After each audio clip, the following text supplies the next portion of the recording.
It's crazy what some people will put up with for a little bit of money. In desperate times, I suppose. Well, I'm one of those desperate people. Desperation to get my daughter a life-saving medical treatment is what drove me to where I am now. That same desperation has led to a daily fear of what might happen next to Danny and I, now that it's all over. I had no choice. I needed money right away. I couldn't qualify for a loan, and the insurance company said the treatment wasn't authorized under our policy. My work was barely paying over minimum wage, and I still needed almost $5,000.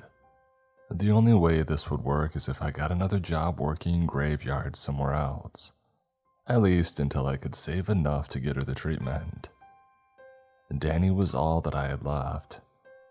I already lost her mother a year ago in that car crash, and I couldn't lose her too. I looked high and low. I combed the classifieds and drove around desperately searching for a job that could pay what I needed and to have an available night shift as well. The prospect seemed hopeless, but I had to find something soon. The town that we lived in was small and the prospect seemed bleak. That was when, in a streak of what felt like luck at the time, I inquired about a job at a small grocery store about a mile away from where we live. It was called Shy's Nighttime Convenience and Grocery. It was an odd little store that was closed during the day and seemed to open up at around 8 p.m. and close sometime before the morning. The weird hours seemed off, and I didn't know who would want to shop at a store that was only open in the middle of the night, when there were 24-hour chains elsewhere. And though it didn't really matter, it was a store. I needed a job, and the unique hours in this case would work for the schedule that I needed. I decided to try and apply for a job there. I was on my way home after finishing a shift at my day job. My friend Kathy was nice enough to watch Danny while I was working and had even agreed to do so if I found a graveyard shift somewhere else as well, at least for a month or two if needed. Since I had seen the odd shop and saw the hours, I decided to inquire about a job at the lonesome and odd little store that seemed to only be open at night. I was reluctant at first since I thought that they might have some illicit reasons to only be open at such hours. Despite my misgivings, I realized it was the best hope that I had of getting a job with my minimal skill set, and that was a guaranteed graveyard shift. I got out of my car and I walked up to the entrance. The place was pretty run down but seemed to still have signage up and around the front.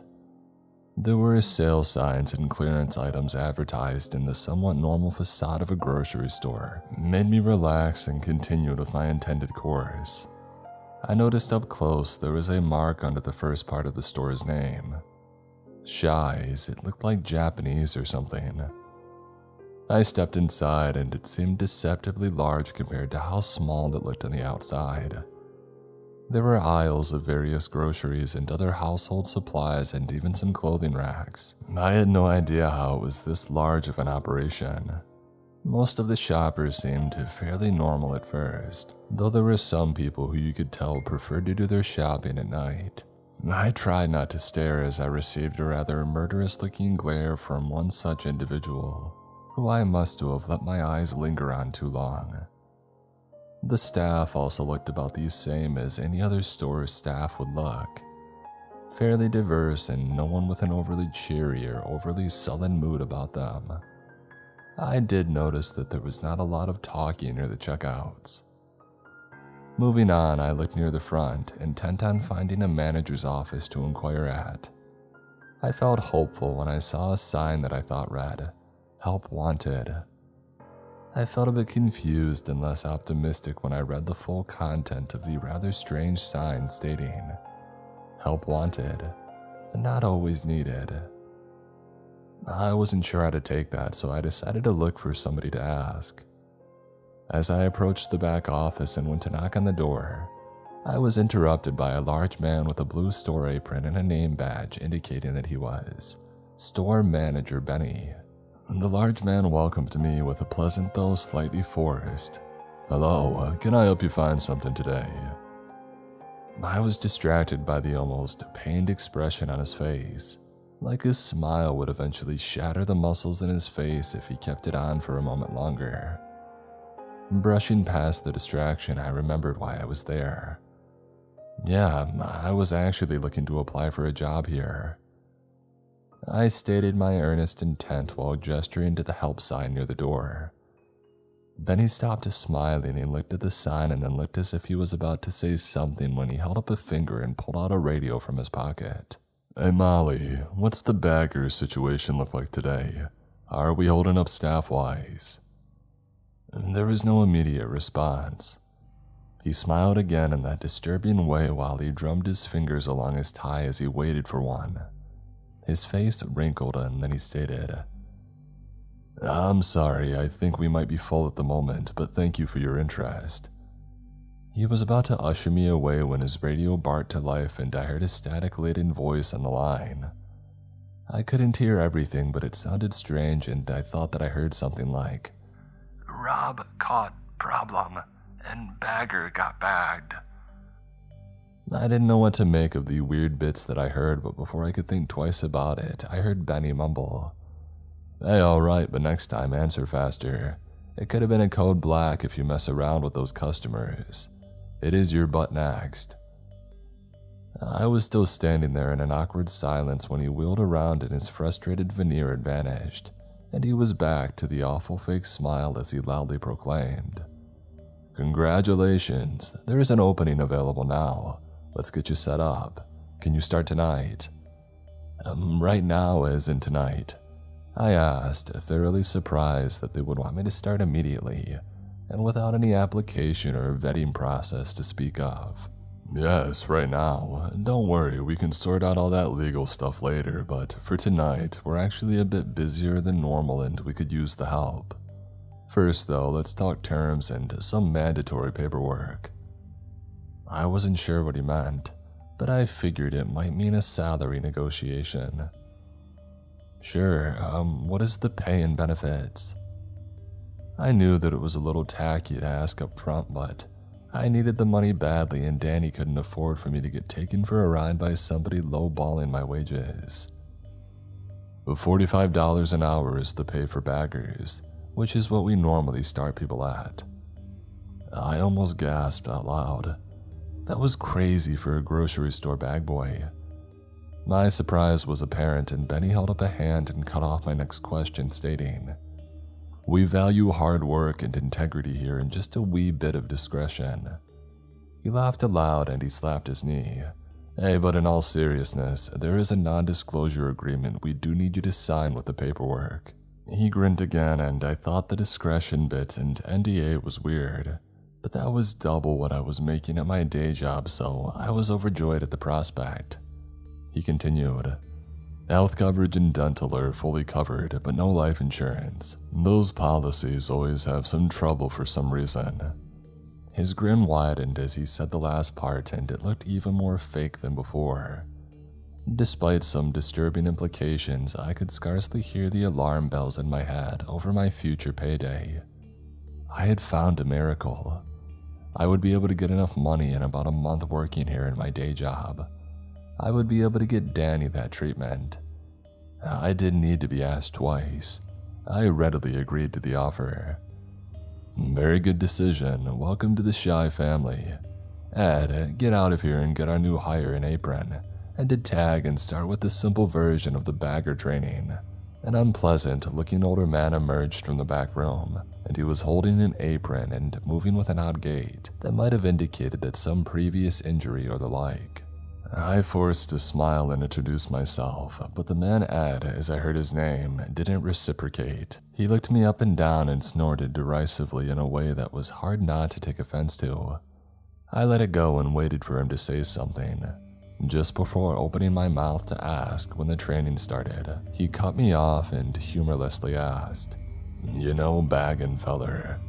Baggin' like bagging groceries, I tried to clarify. He glared at me and just nodded his head. Well, yeah, I mean I have a general idea. I'd never worked at a grocery store before, but I think I know how things should be bagged, generally speaking. He paused an uncomfortably long time, and I was about to try and speak again when he snorted and gave a rather unpleasant throaty laugh that ended in a dry coughing fit. After he finished, he said, "Not like this, I'm guessing you don't. Alright then, come on, I'll show you how we do the bagging and also the other rules. Reckon you better listen close, I ain't for repeating myself." I nodded my head and we started towards the back room where I heard the radio on his belt come to life and a very nervous sounding voice on the other line say, "Code black, repeat, code black." Ed's face wrinkled in a way that somehow made him look even more annoyed than usual. Oh god dang it all, more of them fellers already. He turned and left, angrily shouting some imperceptible grunts and complaints into the walkie, and he left me near the back room dumbstruck and not sure of what to do. What was a code black? Why was everybody afraid of it? I was about to go look for someone when I felt a hand on my shoulder and I wheeled around to see a woman. The tag on her shirt read, "Assistant Manager Molly." She smiled at me and it did seem more genuine than some of the others here. "Oh, I'm sorry we haven't met yet. You must be the new guy. I'm Molly, the AM here. I can help you with training and orientation. You can be a great asset here at Shy's." She held a hand toward the backroom doors and ushered me toward them. We moved into the backroom halls, and as I looked around, I saw several doors that looked like iceboxes. I figured they must store a lot of products to need that many freezers scattered about. Visible near the freezer doors were shelves of other inventory. There were rows of boxes and pallets of strange things like chemicals, metalworking gear, various pieces of hardware, and crates that had gun manufacturer names on them. I was wondering again just what kind of store this really was. I mean, besides the odd inventory, it was also kind of a mess, and I was glad that I wouldn't be the one having to sort all of it. We made our way to an office room with oppressively bright blue painted walls, like a kindergarten classroom. The sight reminded me of when Danny was in kindergarten, and I steeled my resolve against any difficulty that this job might have. I needed to do this for her. The office was sparse, and there was only a desk, some chairs, and a file cabinet. I did notice on the walls, painted on the bright blue, were some black characters that almost looked like calligraphy. More of those kanji were on the wall, and again I wondered what they meant. And before I could guess, Molly was motioning to me. She gestured for me to sit down in one of the only two chairs, in this case, the one facing the desk. I sat down and she sat opposite me. She looked over a few pieces of paper that she had on a clipboard and then smiled, turned around and started rummaging through a file cabinet. As I was waiting, a sudden shriek was heard outside, and I looked to the door and suppressed a gasp. Molly didn't react and kept looking for something. I thought that maybe she hadn't heard it, and I was about to say something when she wheeled around with a large binder in hand and dropped it onto the desk with a loud crash. "Before training starts, please fill out this form for your safety and ours." She handed me a piece of paper that, when reading the details, seemed to be the non-disclosure agreement that Benny had mentioned. I thought it was odd that I had to sign this, but other hiring documents like tax, payroll, and healthcare paperwork were not required before starting. I considered they might be paying people under the table, which I hated to admit I might prefer, since no tax deduction meant that I could save money faster. I signed all too quickly without realizing what I was agreeing to keep quiet, and what the consequences imposed were if I didn't. Molly took the paper, looked it over, and said, "Well, good, that's all settled. Well, let's get started. This is the employee handbook, and we only have one, so you're going to be doing some light reading for a bit. Because we need the manpower now, though, I will go through it with you quickly, since Ed was indisposed." She grimaced when she said the last word and looked at her watch and then adjusted a dial on her walkie-talkie. She looked back at me and resumed. "As a bagger, you are vital in ensuring customers leave satisfied with their product, and you are one of the last people they will see on their way out, except in certain circumstances." She cleared her throat loudly in time to some muffled noise I thought that I heard somewhere else in the back room. Basic rules and code of conduct are as follows. You are to bag products to the customer's satisfaction. The first thing you are to ask customers is what type of bags they want. Whatever they say goes as far as how to bag things and with what bags. You are not to ask about or discuss the purchases of the customers, no matter how curious you are or how talkative they might be. No questions, period. Understood? She slammed her fist on the binder and I jumped back, startled as she looked at me.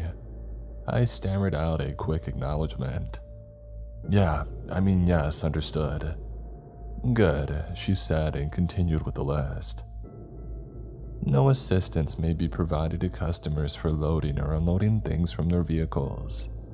If a customer requests help to their vehicle, do not under any circumstances assist or leave the building with them or any customer at any time, regardless of the story they give you as to why they need help.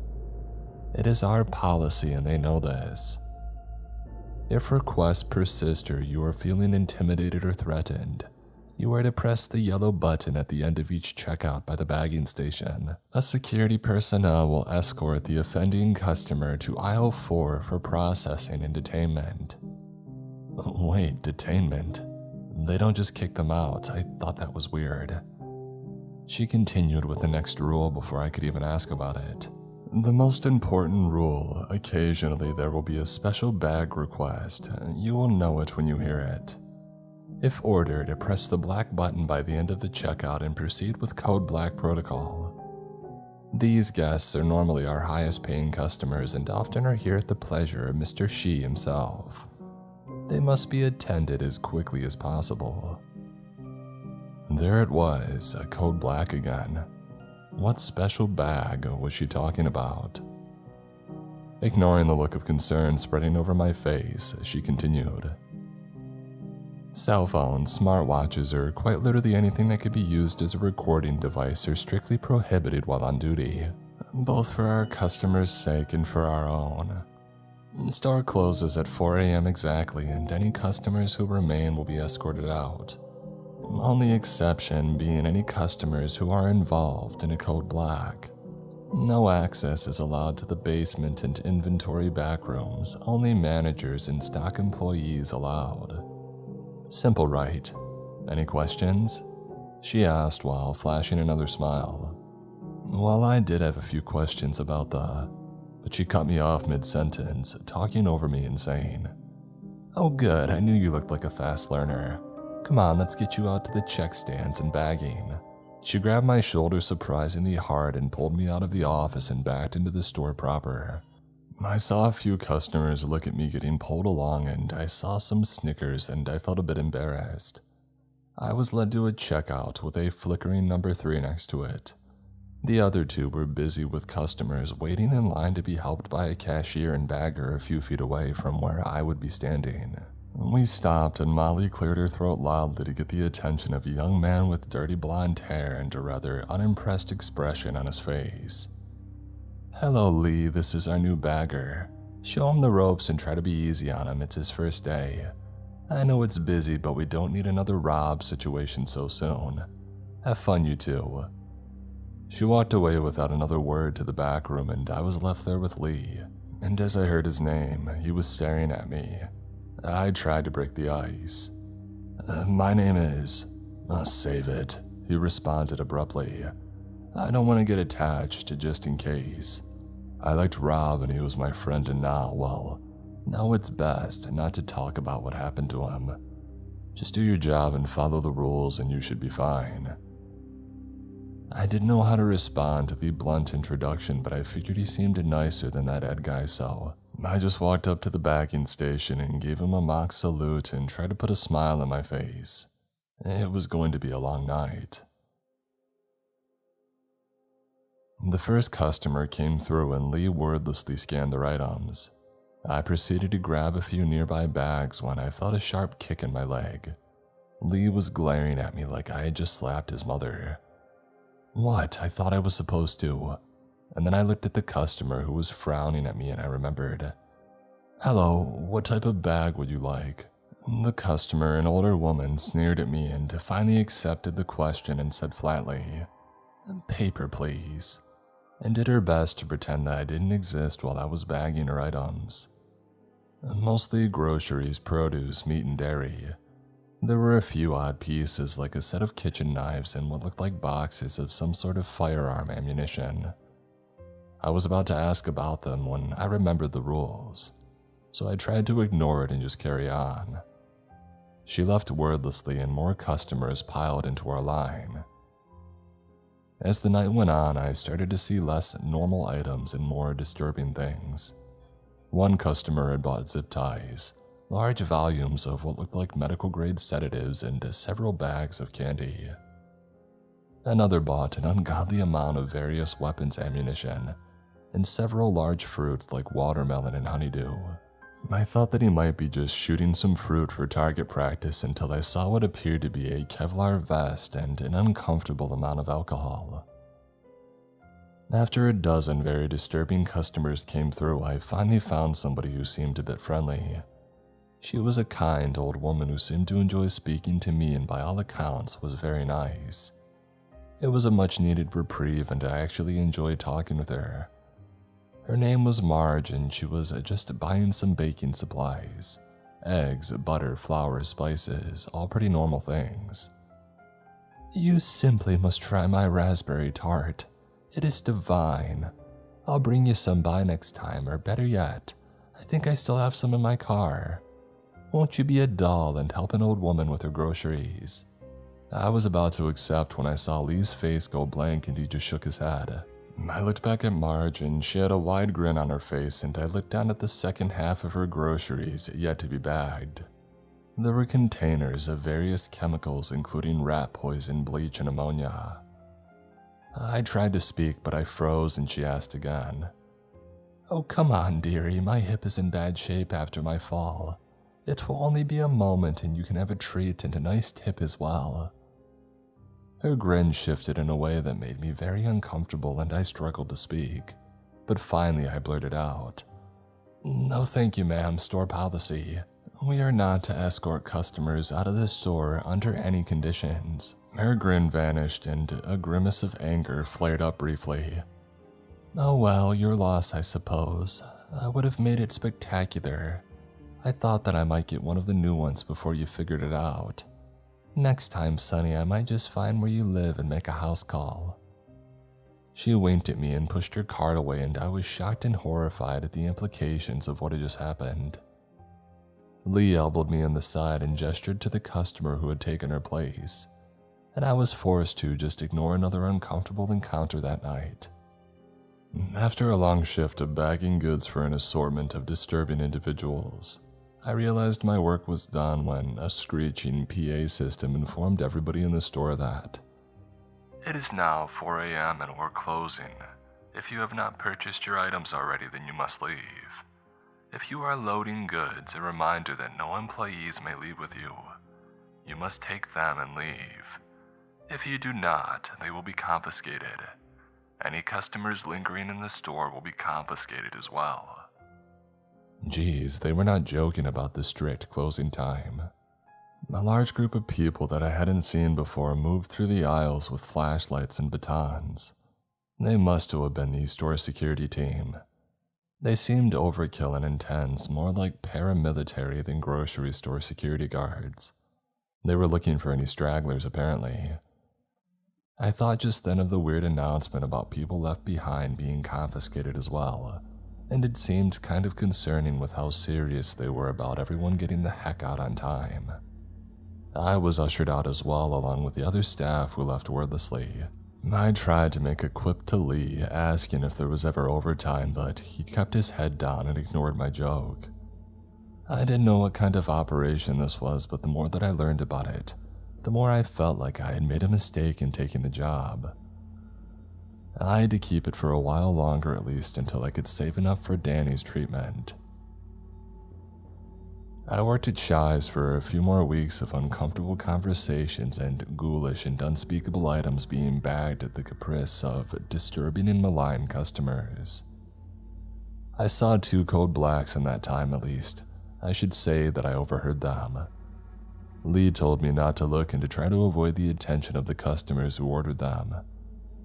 After the first one in my second week of work, I didn't see Jay, the other bag boy, again. Lee warned me not to ask about him, and I was getting increasingly terrified of what would happen if I got one as well. I mean, what were the code blacks? The only good news I had was that the store paid bi-weekly, and to my surprise, it seemed like almost no taxes were taken out of my paycheck.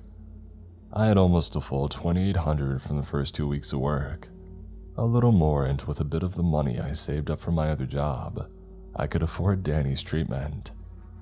I just needed to make it 2 more weeks and then I could quit and never see the awful place again. I managed to avoid any trouble for my 3rd week, but in my last week, I had a disastrous run-in with a customer. It was what started a sequence of events so horrible that the conclusion still threatens my family's safety and terrifies me to this day. It was about 11 p.m. and things were going okay. Some of the managers were poking around and there was an odd air of concern and anticipation in the air. Lee told me that the owner of the company would be stopping by at some point that night, Mr. Shy himself. I was trying to ask more about the owner when a large bald man came to our checkout. He had horn-rimmed glasses and a large, jolly face that was fixed in a leering stare that made me feel very uncomfortable. He tried to chat with me, but I got very bad vibes from the man. I tried to ignore him, but he kept pressing it. "Oh, come on, man, lighten up. I see that you're new here. What's it like working here? You see any real action?" My response was simply asking, "What type of bag would you like, sir?" "I'll show you my bag if you show me yours," he said, and then let out a belly laugh that almost knocked his glasses off, as he kept smiling at me with a sick gleam in his eyes. After a moment, he finally said, "Plastic's fine, I suppose. Just trying to lighten the mood. You look tense, you could use a break."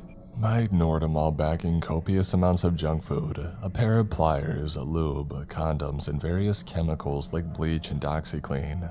I had become slightly inured to the worst of the colorful characters and the concerning wares that they purchased, but this one seemed particularly loathsome. "Yeah, you could definitely use a break. Yeah, I know, I can give you a little pick-me-up in my car. I'm right outside, help me take this stuff out, and I'm your huckleberry." I couldn't even formulate a response. I couldn't think over my skin crawling away to another zip code. I resolved to just fall back on the rulebook line and proceeded to inform him that we are not allowed to leave the store with customers for any reason.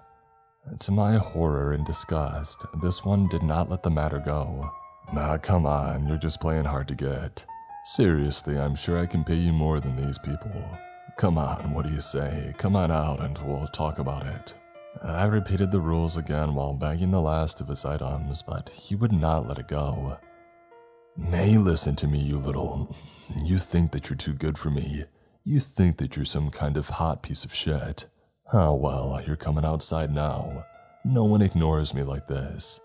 I have a special treat in store for stubborn pricks who don't listen to me." His face was bright red and he was practically spitting the words at me. I panicked at first, but then I remembered the button by the bagging station. I pressed it discreetly while trying to hold my ground, shrinking slightly back to the vile tirade of the deranged individual.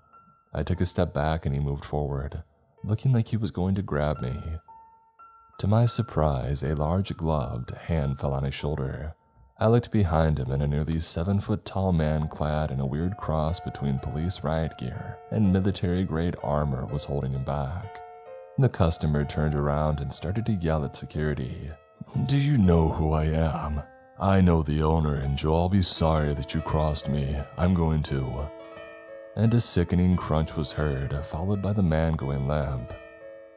The guard holstered a now bloodied security baton and bent down over the dazed form of the customer. His eyes were glazed and he likely had a concussion, but he was still conscious and tried to speak when the security guard seized him by the throat and hoisted him back to his feet. The customer tried to whimper out a soft and confused sounding, "Wait, wait," before he was punched so hard in the chest I thought that his ribs broke from where I was standing. The helmeted face of the guard turned to me, looked me up and down, and asked, "What type of bag was he using?" I had no idea what that had to do with anything, but I answered, "Plastic, he was using plastic bags." I heard a chuckle under the mask and helmet of the guard, and he said, "Too bad he didn't pick paper." And the guard dumped out one of the man's bags. As he was trying to rise to his feet, the guard placed the plastic bag around the customer's head and tightened it. To my shock and horror, he proceeded to easily strangle him. I couldn't believe what I was seeing, and after a few moments it was over. I was speechless, and another guard came over and they took the customer's body on a stretcher to the back room. Benny, the store manager, had appeared out of nowhere and spoke to us. "I'm sorry that you had to see that, but I'm glad that you're safe. We take threats very seriously here and know that you all need to be safe in such dangerous times. That's why we keep this place safe from dangerous people like that. I trust what happened here will also be safe and secure with you, right? After all, we wouldn't want you endangered by anybody like that knowing where you live, right?" He smiled at us and left the back rooms. I understood the veiled threat and realized that I wouldn't be able to tell any real authorities or report on this madhouse. And despite that encounter, my night was not yet done and the worst was yet to come. Lee wouldn't speak to me about what we both saw, and we tried to move on with the night and pretend that what we saw happen didn't happen. It was getting close to 4 a.m. and we would be able to close soon. I was so close to being done with this place and getting out of there and home to my little girl. I just needed to hang on for a couple of more days. There were only a few more customers lining up at the checkouts when something odd happened. A well-dressed man went to check out too, and they shut off their light and said that the scanner was not working anymore.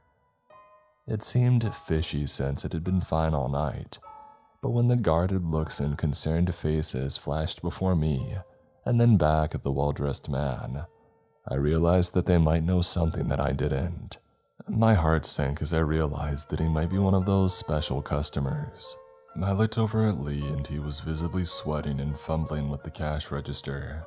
The man sauntered over to the checkout. He had a small basket with what looked like fine sewing thread, thimbles, and tailoring articles. It also contained a hacksaw, a plaster cast, and several boxes of nails and rivets that seemed to clash with the sewing equipment. By itself, I didn't think anything of it and I relaxed a bit. Lee was pale and wordlessly scanned the small items that he had. After they came down the conveyor, the man turned to me, tipped his hat, and introduced himself. "Good evening, my friend. My name is Henry Jaspin. I work for a little antique clothes shop and I'm here to get some materials." I relaxed a bit more, and this didn't seem too strange. I proceeded to ask, "What type of bags would you like today, Mr. Jaspin?" "Well, my good fellow, I think paper for the small bits you see here. Indeed, I found all the tailoring kit I need to make work anybody would be proud of. But what I really need today are some raw materials. So the bag I really need will be a body bag tonight, preferably the larger variety." My mind was racing, my heart was pounding. Did he just say that he needed a body bag? I was about to ask him to repeat it when it dawned on me. The rules, it said. A special bag request. You will know it when you hear it. I realized that I had just encountered my first code black. I forced my trembling body to move and I pressed the black button under the bagging station. I heard an alert on a nearby walkie-talkie. "Code black on number 3. Confirmations were heard all around. There was a burst of motion near the back and I handed Mr. Jaspin his bag of smaller merchandise as Benny approached us. "Good evening, Mr. Jaspin." He managed to choke out the words, seeming uncharacteristically nervous. "Oh, Benny, don't worry, I know what I asked for, and though you are a big fella, I wouldn't dream of picking you. We go too far back. Besides, your skin is terrible. Can you imagine one of our suits on you?" Mr. Jaspin let out a howl of laughter, and Benny followed suit with a nervous chuckle of his own. "Your new employee, however, he has a nice strong jaw and broad shoulders. Not as much meat, though." He looked me over, and I was confused and terrified at the implication of whatever it was that he was talking about.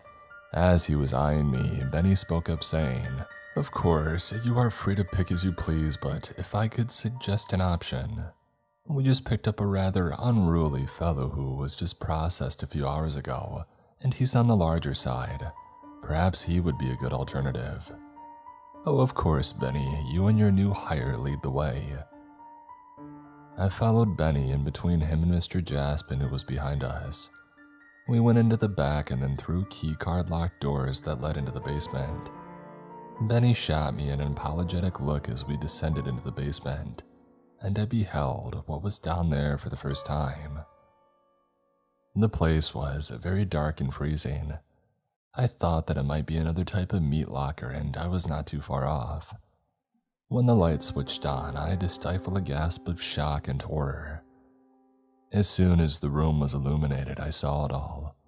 We were surrounded on all sides by rows and rows of body bags. Almost all of them were full, and corpses leered out of many of them, all in various states of decomposition. I thought that I was going to be sick. It looked like a morgue. I realized that we had been dealing with these products the whole time. I laughed quietly to myself in despair, and then I realized the options were paper, plastic, and apparently body bags. I thought of the conversation of selecting a person. I also thought of the other people who had handled code blacks and had not been seen again, like Rob. Rob was bagged. I stood there mouth agape, trembling at the horror of the nightmare room before me. While it all unfolded in stark terror to me, Mr. Jaspin calmly perused through the inventory of corpses. He would scrutinize them, pinching a cheek here and there and giving a tut-tut or a moan of disdain. He came across the body that Benny had pointed out and he said, My, he is a big fellow. A lot of material they would love to use. The skin is a little dry in places, a touch of eczema. That is all right though, Benny old chum. You have a deal and I will tell Mr. Shy." Benny sighed in relief and started to guide me out of that nightmare dungeon. While leaving, I caught a look at Mr. Jaspin's pick and I held my hand over my mouth to avoid gasping out loud. It was the belligerent customer from earlier, a large dent on his face from when it was smashed in by security. The face had a deathly pallor and his eyes were still leering even in death. Why in the hell was he down here in a body bag? And why did it sound like he was just purchased? My mind was grasping for rationalizations for how and why this was all happening. Suddenly, Mr. Jaspin caught my hand and proceeded to place a card into my palm. "As for you, my fine friend, we would love to have a worker like you at our establishment. Shy runs a tight ship here, but we're a bit more free-spirited at the tailor. Take care." And he departed with his horrific purchase. I was ushered upstairs in a daze and I vaguely heard Benny talking with someone. I snapped back to my senses and saw a new face looking at me. He was an older man and he had very intense, unblinking eyes that were boring into my soul as I stood there. He spoke to me in a stern but oddly soothing voice. "I know you might be unsettled by what you saw, but Shy knew in the means to access it are parts of natural life. It is what you saw, it is what we sell. We sell it in all its forms. Why, it's even in our name. I hope you understand and do not consider anything foolish over the next few days. We value your work, but understand that some people lack the fortitude to deal with what our business does.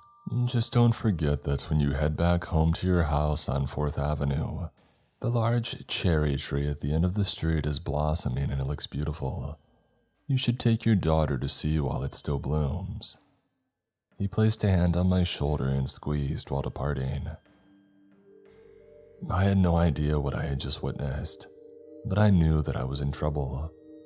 My mind was a jumble, and besides the imminent threat, I found myself considering something unrelated, a name. I thought about what Mr. Shy had said about Shy New and how we sell it. I looked again at the sign, and as I was leaving, Shy's Nighttime Convenience and Grocery. I didn't think anything of it at first, but I looked closer at the kanji by the first word.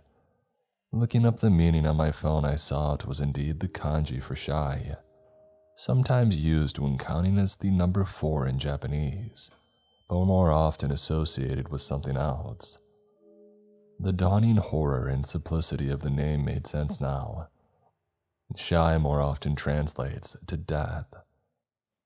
I had worked almost an entire month at Des Nighttime Convenience and Grocery. I didn't go back, I quit. I will find another way to make the rest of the money that I need. My family's safety is what is important now, and I know that it is not safe for me and Danny here anymore. I mean, how could it be when Mr. Death knows where you live?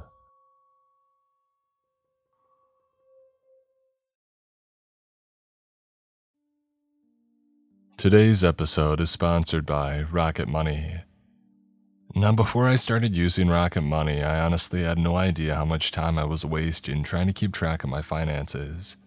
I would check one app for my bank, another for savings, and another for subscriptions. And even then, I still missed stuff. Rocket Money is a personal finance app that helps find and cancel your unwanted subscriptions, monitors your spending, and helps lower your bills so that you can grow your savings. What I like most is how everything is in one place.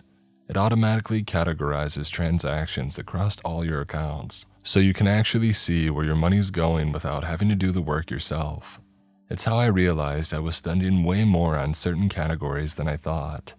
Stuff that just quietly adds up. It also tracks subscriptions and lets you cancel the ones you don't use anymore with just a few taps, which saves time and helps avoid getting charged for things you forgot about. You can set budgets and goals and get insights and reports, and even get alerts for big transactions or upcoming bills so nothing sneaks up on you. If you want a clearer picture of your money without it turning into a whole project, Rocket Money makes it way easier. Let Rocket Money help you reach your financial goals faster. Join at rocketmoney.com/Mr. Creeps. That's rocketmoney.com/Mr. Creeps. rocketmoney.com/Mr. Creeps.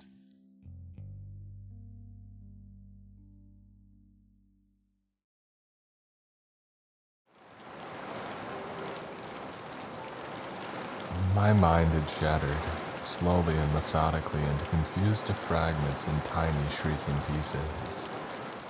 I remember days just laying in bed, not eating and staring at the ceiling. I remember the skittering of the shadow people in the corners. But most of all, I remember the voices screaming at me all the time. It was my mother's voice most of all, that insane, grating cry. "Wet your bed again and don't cut it off," she screamed harshly.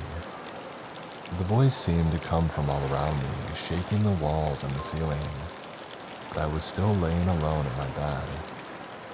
No one else was here. Logically, a part of myself knew it, but I could still hear her shrieking voice, that lunatic, raspy shrieking. I remember the first time my mother ever caught me stealing a piece of candy as a little boy. She dragged me, crying and pleading, into the kitchen, and then she'd turn the oven burner on high and grab my hand. "This will teach you," she hissed as she quickly pushed my hand down. I think the screams from that day echoed across the decades, and that sometimes even now I still hear them. The door downstairs, it clicked and jiggled. I felt like a statue in the bed. The ceiling seemed to be opening up into another world. A ragged patch about 7 feet across crumbled down, revealing a paradise with rainbows and bright green rolling hills and puffy clouds beyond.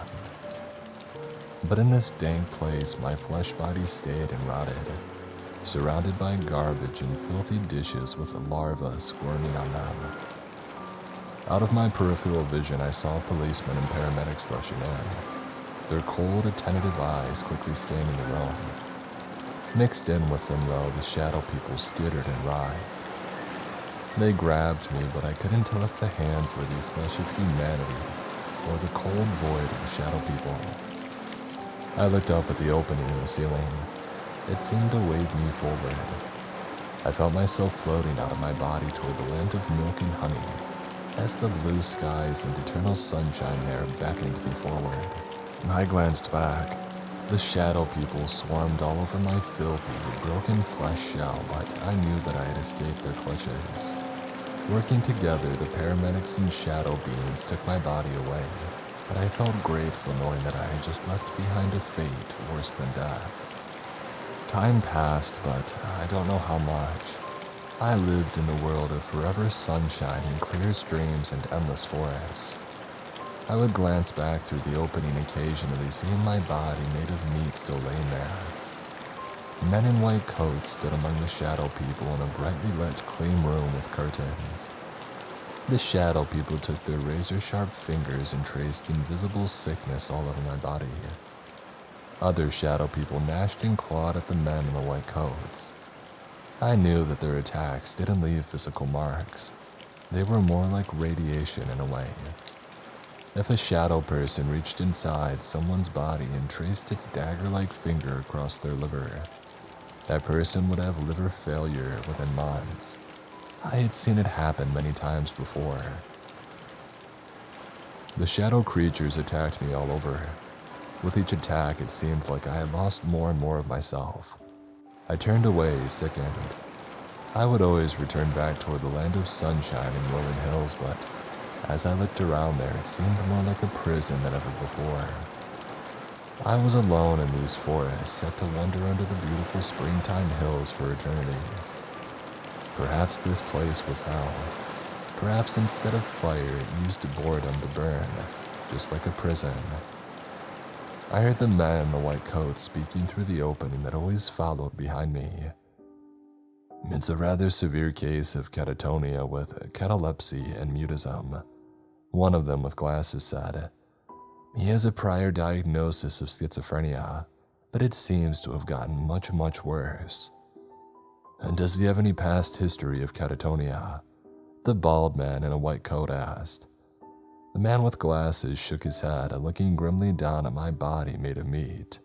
The rest of the men looked down with slightly bored expressions. One turned and left the room, jotting something down on a clipboard. The shadow creatures followed close behind, twisting and thrashing on the walls and ceilings like salamanders from hell. No reported history of mutism or waxy flexibility or any other typical signs. The man with glasses responded, giving a low sigh. "Well, he's not responding well to the current medicine, so we'll start him on electroconvulsive therapy and continue things for now. We'll also keep the feeding tube." "So what are you putting down as the official diagnosis?" the bald one asked. The man with glasses wrote something down on his clipboard.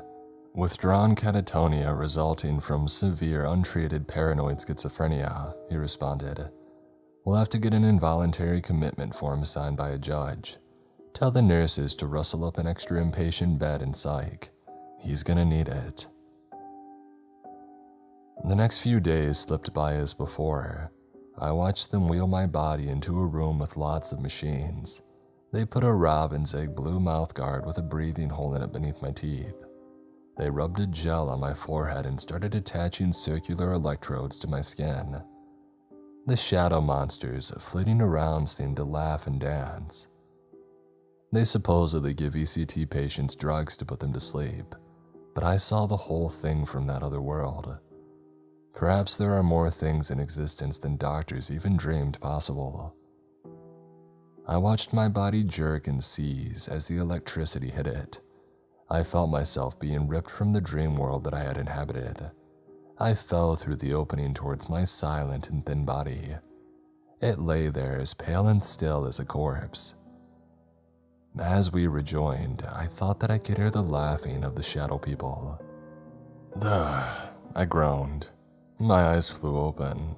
I saw that time had passed, though I had no idea how much. I wasn't in that surgical room anymore with the kicking, seizing surges of electricity, and the doctors who showed far too many teeth in their smiles.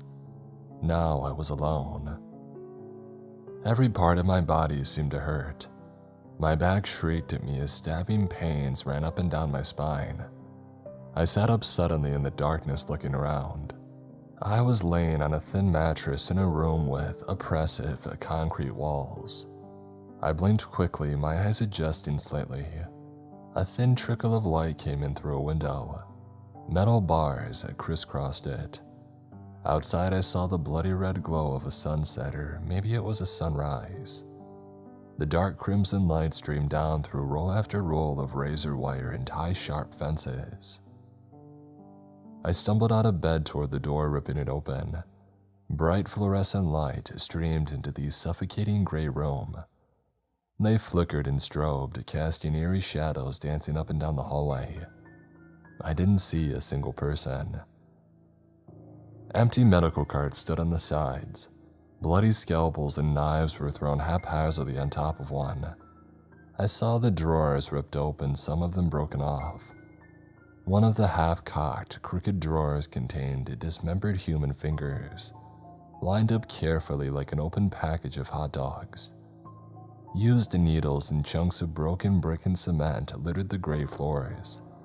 I also saw splatters of something red, and chunks of what looked to be a liver. Flies swarmed around them, and a sudden sickly wave reached me as I stood on the threshold. I backed up, nearly vomiting. I retched for a moment, my eyes watering as I breathed through my mouth, trying not to smell the putrefaction. I looked back into the room, realizing there was a sign above the bed, one that I hadn't seen in the darkness. It looked ancient and was covered in thick layers of dust and yellowing nicotine stains. I squinted, getting closer and trying to read it. Rules for patients' well-being and survival while in Whiting Psychiatric Hospital.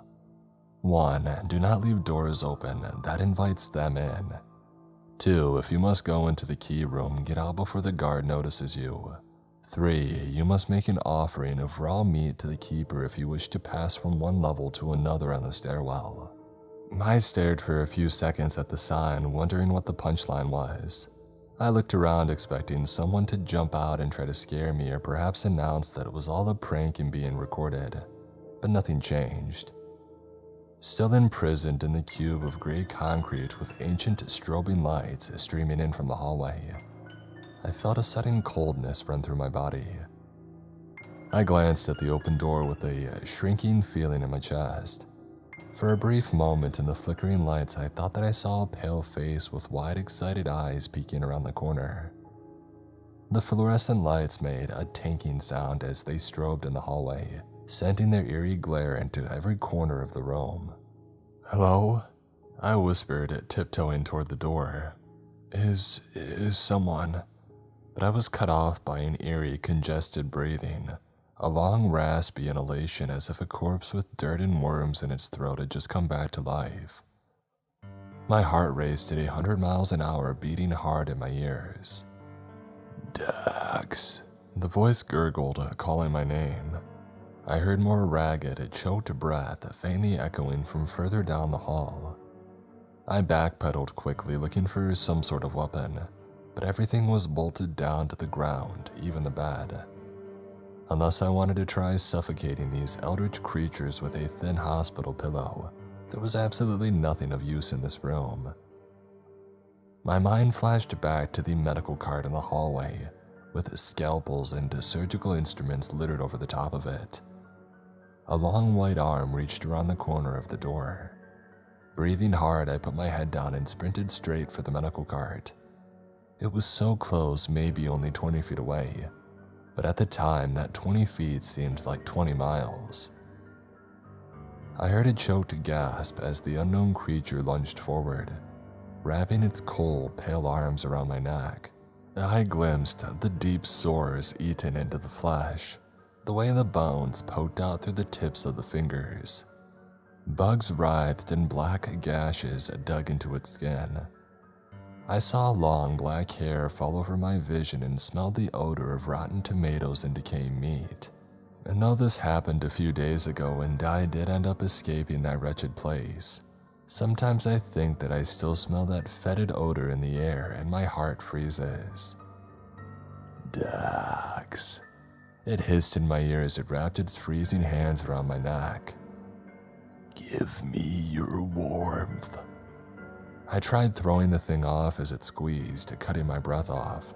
In panic, I thrashed my arms, slowly pulling the corpse towards the medical cart. I tried reaching back and gouging out its eyes, but my fingers just kept sliding off the dead, loose flesh. Further down the hall, I saw 3 more pale white figures limping slowly towards the commotion like moths drawn to the flame. I got a good look at them, realizing that they had once been women with long black hair, but now they looked like the walking dead. Deep black gashes ran through their skin. Garish autopsy stitches ran up and down their chests. They had on light green hospital gowns stained with a rainbow of fluids that I couldn't even try to identify, though a lot of it was clearly blood. Their eyes had taken on a filmy and faded look. Their plodding, limping steps brought them incrementally closer as their eyes twitched to the left and right. I was still too far from the cart and I knew that I had lost. My vision started to turn back as the fingers tightened, fingers whose skin was falling off. The sharp claws of bone dug into my neck. I would have screamed, but I had no air. And then something heavy and fast hit us and we both went flying. The fingers flew off my neck.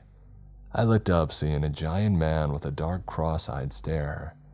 He was breathing hard, his chest heaving as he looked down at the pale, undead woman who had tried to strangle me. I saw that he was wearing the garb of a patient at a psych ward, a white t-shirt and khaki pants with slippers. I looked down, realizing that I was wearing the same outfit. Someone must have changed my clothes while I was unconscious. With a lunatic gleam on his face, he stared down at me in the undead abomination. He was holding a gleaming buck knife soaked with fresh blood. He ran forward. I screamed, but he didn't attack me. With a crunching sound, he brought the knife down through the undead woman's milky left eye. It pierced deep into her skull with a soft cracking of bone and the sound of spurting blood. Her legs kicked and twisted for a couple of moments as she writhed on the filthy gray floor. Pieces of broken glass and the tips of needles dug into her loose, white flesh.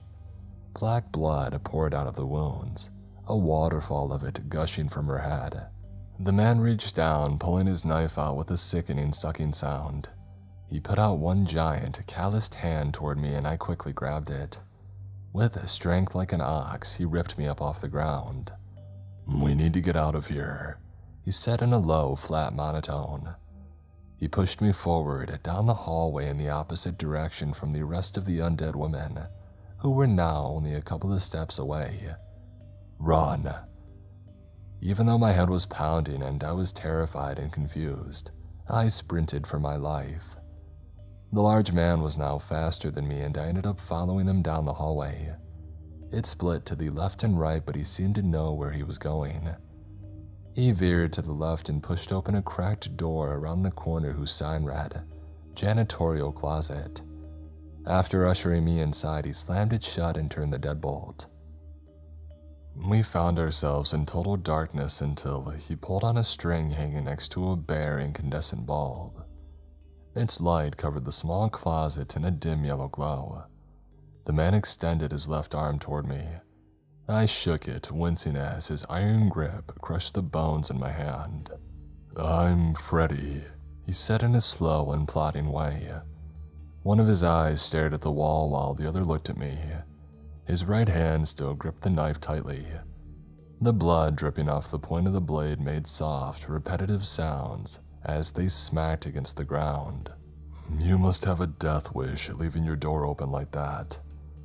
"I'm Dax and I just got here. I have no idea what those things would be in the hallway peeking around corners." I heard something sharp being dragged lightly against the other side of the door.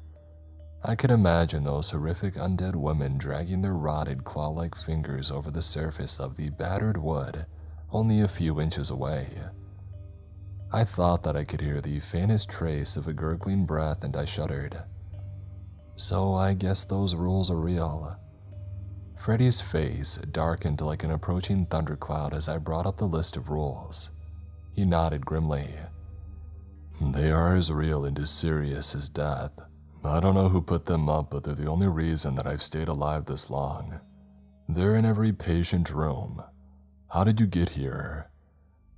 I told Freddy about the catatonic state that I had gotten trapped in, the land of eternal sunrise and the shadow people, the electroconvulsive therapy that I had seen my own body subjected to, and finally waking up here. There is a lady in my town. She had real bad mental problems, like real bad. He said, shaking his head. She used to get the same thing too. We had a few statues and wells downtown. It was really a small town, but what town doesn't have a few statues, right? I nodded. Well, the lady used to walk over slowly and confusedly, almost like a robot that didn't know how to use its legs. Once she got near a statue, she would freeze. Sometimes she would have one arm bent upwards at a 90-degree angle, or she would be posed like the Statue of Liberty. He started giggling. And she would just stay like that forever if you let her. I mean, until she died or collapsed or whatever, obviously. But somebody would have to come and get her. They'd have a couple strong guys come and pick her up and put her in the back of a car. When they carried her out, it looked like they were carrying out an actual statue. She would be stiff and rigid as a mannequin. And sometimes my family would drive through downtown and she would be out there stiff as a statue, and my daddy would say, "Ah, gosh dang it, there's old Becky again, doing her rigor mortis routine." And I would laugh, but deep inside a piece of me also cried.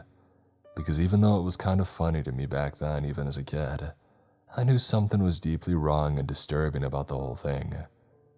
I mean, she would literally stand there until she froze to death if somebody didn't come and grab her. I nodded, feeling suddenly very tired. "Is there any food or water around here? My head is pounding," I said, grabbing my forehead and rubbing rhythmically in circles to try to relieve the horrific migraine pulsating hot agony in time with my heart. "Well, there's the cafeteria on the ground floor, but we'd have to go through the stairwell. You're on the 3rd floor right now, you see. It's no big deal, really, but..." I remembered the rules and smiled. "But we need to feed some eldritch beast with raw meat, right?" I asked, giving him a half smile. He nodded, and he reached into his pocket and pulled out another blood-stained folding knife, handing it over to me first. We can just cut a chunk out of that corpse in the hallway," he responded blankly, not showing a shred of emotion as he talked about feeding human meat to the stairway master. He's not so bad really, or it, I guess, because I'm not even sure if those things have males and females. "What does that mean?" I asked, my curiosity mixing with a sense of dread. He just shook his head. "You'll see in a minute, won't you? Come on, let's go get some water. I could use a drink too. And you don't want to try drinking out of the sinks in the bathrooms. Last time I did that, they started gushing warm, salty blood and I nearly threw up. God, it tasted foul." He wrinkled his face as if the memory of that experience still left a nasty taste in his mouth. "Yeah, thanks for the tip," I said as he unlocked the door and we went out into the hallway and back into danger. Freddy went to the body of the undead woman. She lay sprawled on the hallway, a spreading pool of black surrounding her pale form. Her milky eyes stared sightlessly up at the fluorescent lights as they continued their strobing. "All right, let's do this," Freddy said. I glanced up and down the hallway, seeing no sign of the wandering corpses. We made sure to close the door tightly behind us. I hoped that following the rules would be enough to keep those abominations away, but I still had my doubts. "A pound of flesh," I whispered. The hallway was deathly silent except for the tinking of the lights overhead. Freddy gave me a strange look. "Shakespeare, you know." Apparently he didn't. He just shrugged and knelt down. Without a moment of hesitation, he began to dig in. "Yeah, the bone's always the hardest part," he said apathetically, as if he were talking about cutting up a Thanksgiving turkey. I watched in sickened fascination as he went about his business, and then he grabbed a random bedpan flung onto the side of the dirty hallway floor, put it under her hand, and smashed his foot down. The bone cracked with a sound like a muted gunshot. With a smile of accomplishment, he knelt down, picking up the hand. "What are you doing here, Freddy?" I asked suddenly. He looked up, his face glowering. "I mean, not here necessarily, but..." "I killed my girlfriend," he said simply. "Well, she was cheating on me, and I found her and the guy and shot them both in the head. I remember how my fingers traced the exit wounds under the moonlight, how still they seemed." His eyes stared 1,000 miles away, and then he abruptly snapped back, heaving a deep sigh. "They found me criminally insane. I think the nail in the coffin was the..." He hesitated for a long moment. "The blood that I drank from her body." I gave him a sideways glance, waiting for the punchline. What? You drank her blood?" He nodded grimly, his brown, cross-eyed stare showing no hint of emotional disturbance. "There was a lot of stuff going on at the time," he responded, rubbing the back of his neck and shifting from foot to foot like a nervous schoolboy. "I thought my heart was stopping. I was hearing voices and seeing faces in the trees. The voices always came from outside, and soon I couldn't tell when people were really speaking to me because they always spoke. The voices told me that her blood would heal my heart. It would heal all the damage that was done, and so I got a glass and put it under the bullet hole and I drank it. I did, I admit it. I see now that I was sick and that I was wrong. Even if she was cheating on me, she didn't deserve to die. But sometimes things get they get a little crazy and confused, and when that happens, sometimes I get a little crazy and confused and make bad choices. I've been in nuthouse after nuthouse since then. The last 7 years of my life, I've been shuffled from one psych ward to another. I've been in mental hospitals where they keep you underground and you never see the light of day ever. And then 3 days ago, the doctor said that I was getting a transfer. I had responded well to my antipsychotics and cognitive behavioral therapy, he said, and I would be going to a place with more freedom. They drove me here in a closed van with no windows. I couldn't see where we were going. Some guy in a black suit and sunglasses sat in the back with me, not talking. Then, when we pulled in, he leaned close to me and said the strangest thing. "Remember to follow the rules. At Whiting, the danger is real, it's not in your head." I gave him an odd look, and then he shuffled me outside. I saw this building, this one that we're in right now. From the outside, it looks like a concrete cube. It has no windows whatsoever and only one door. It's plain, smooth gray concrete on the outside, like some kind of government building from 1984. He stopped speaking, cocking his head to the side. I thought that I heard soft dragging from far down the hall. "We should keep moving. It's not a good idea to stay in one place out here like this." And with that, he shepherded me through the silver gray metal door labeled a staircase. The dark staircase loomed in front of us like a curtain of shadows. As my eyes adjusted to the dim lighting, I noticed there were switchback stairs, or stairs that went in abrupt 180-degree turns with flat landings between each of the sections. Narrow trickles of light streamed in through cracks in the doors and holes eaten in the walls. The doors started to close behind me, but as it swung by in the darkness, I caught a glimpse of 4 bloody chips stuck into the wood. I grabbed it by the edge and leaned closer, inspecting the strange, slightly curved objects. My breath caught in my throat when I realized that they were fingernails. It looked like somebody had tried to claw their way through the door in sheer animal panic. "Move," Freddy whispered, breaking me out of my reverie. "And close that door now." I didn't need to be told twice. Just the thought of what had happened last time I left the door open made my heart turn into a block of ice. I silently pushed it closed. Holding the severed hand clenched tightly in his fist, Freddy walked forward, haltingly taking the steps down. He kept looking behind him up and down, like a child checking for monsters under the bed. But here, the monsters were real.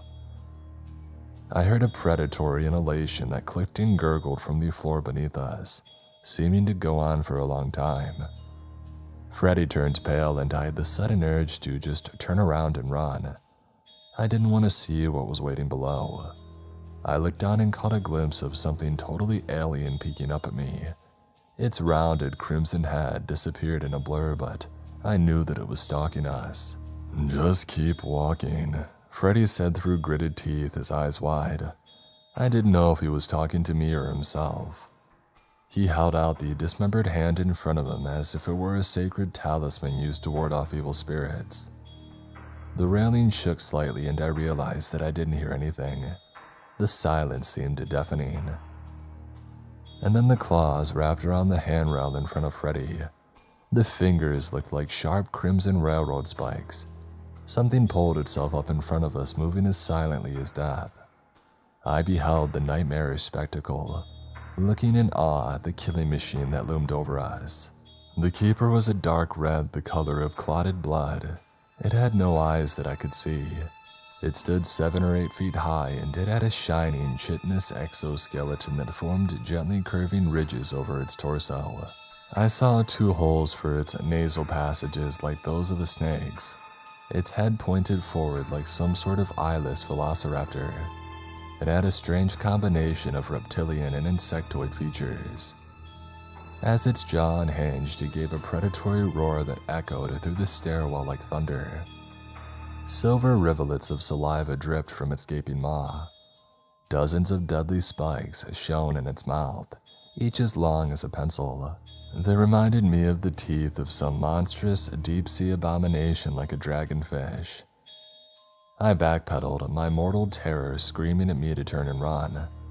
As soon as I had taken a single step backwards, though, the creature's head ratcheted towards me in a blur, moving so fast that it seemed like a machine more than an animal. It took a step toward me, ignoring Freddy. A low growl rumbled out of its chest. I felt it in my bones. The stairs seemed to shake as it grew in intensity.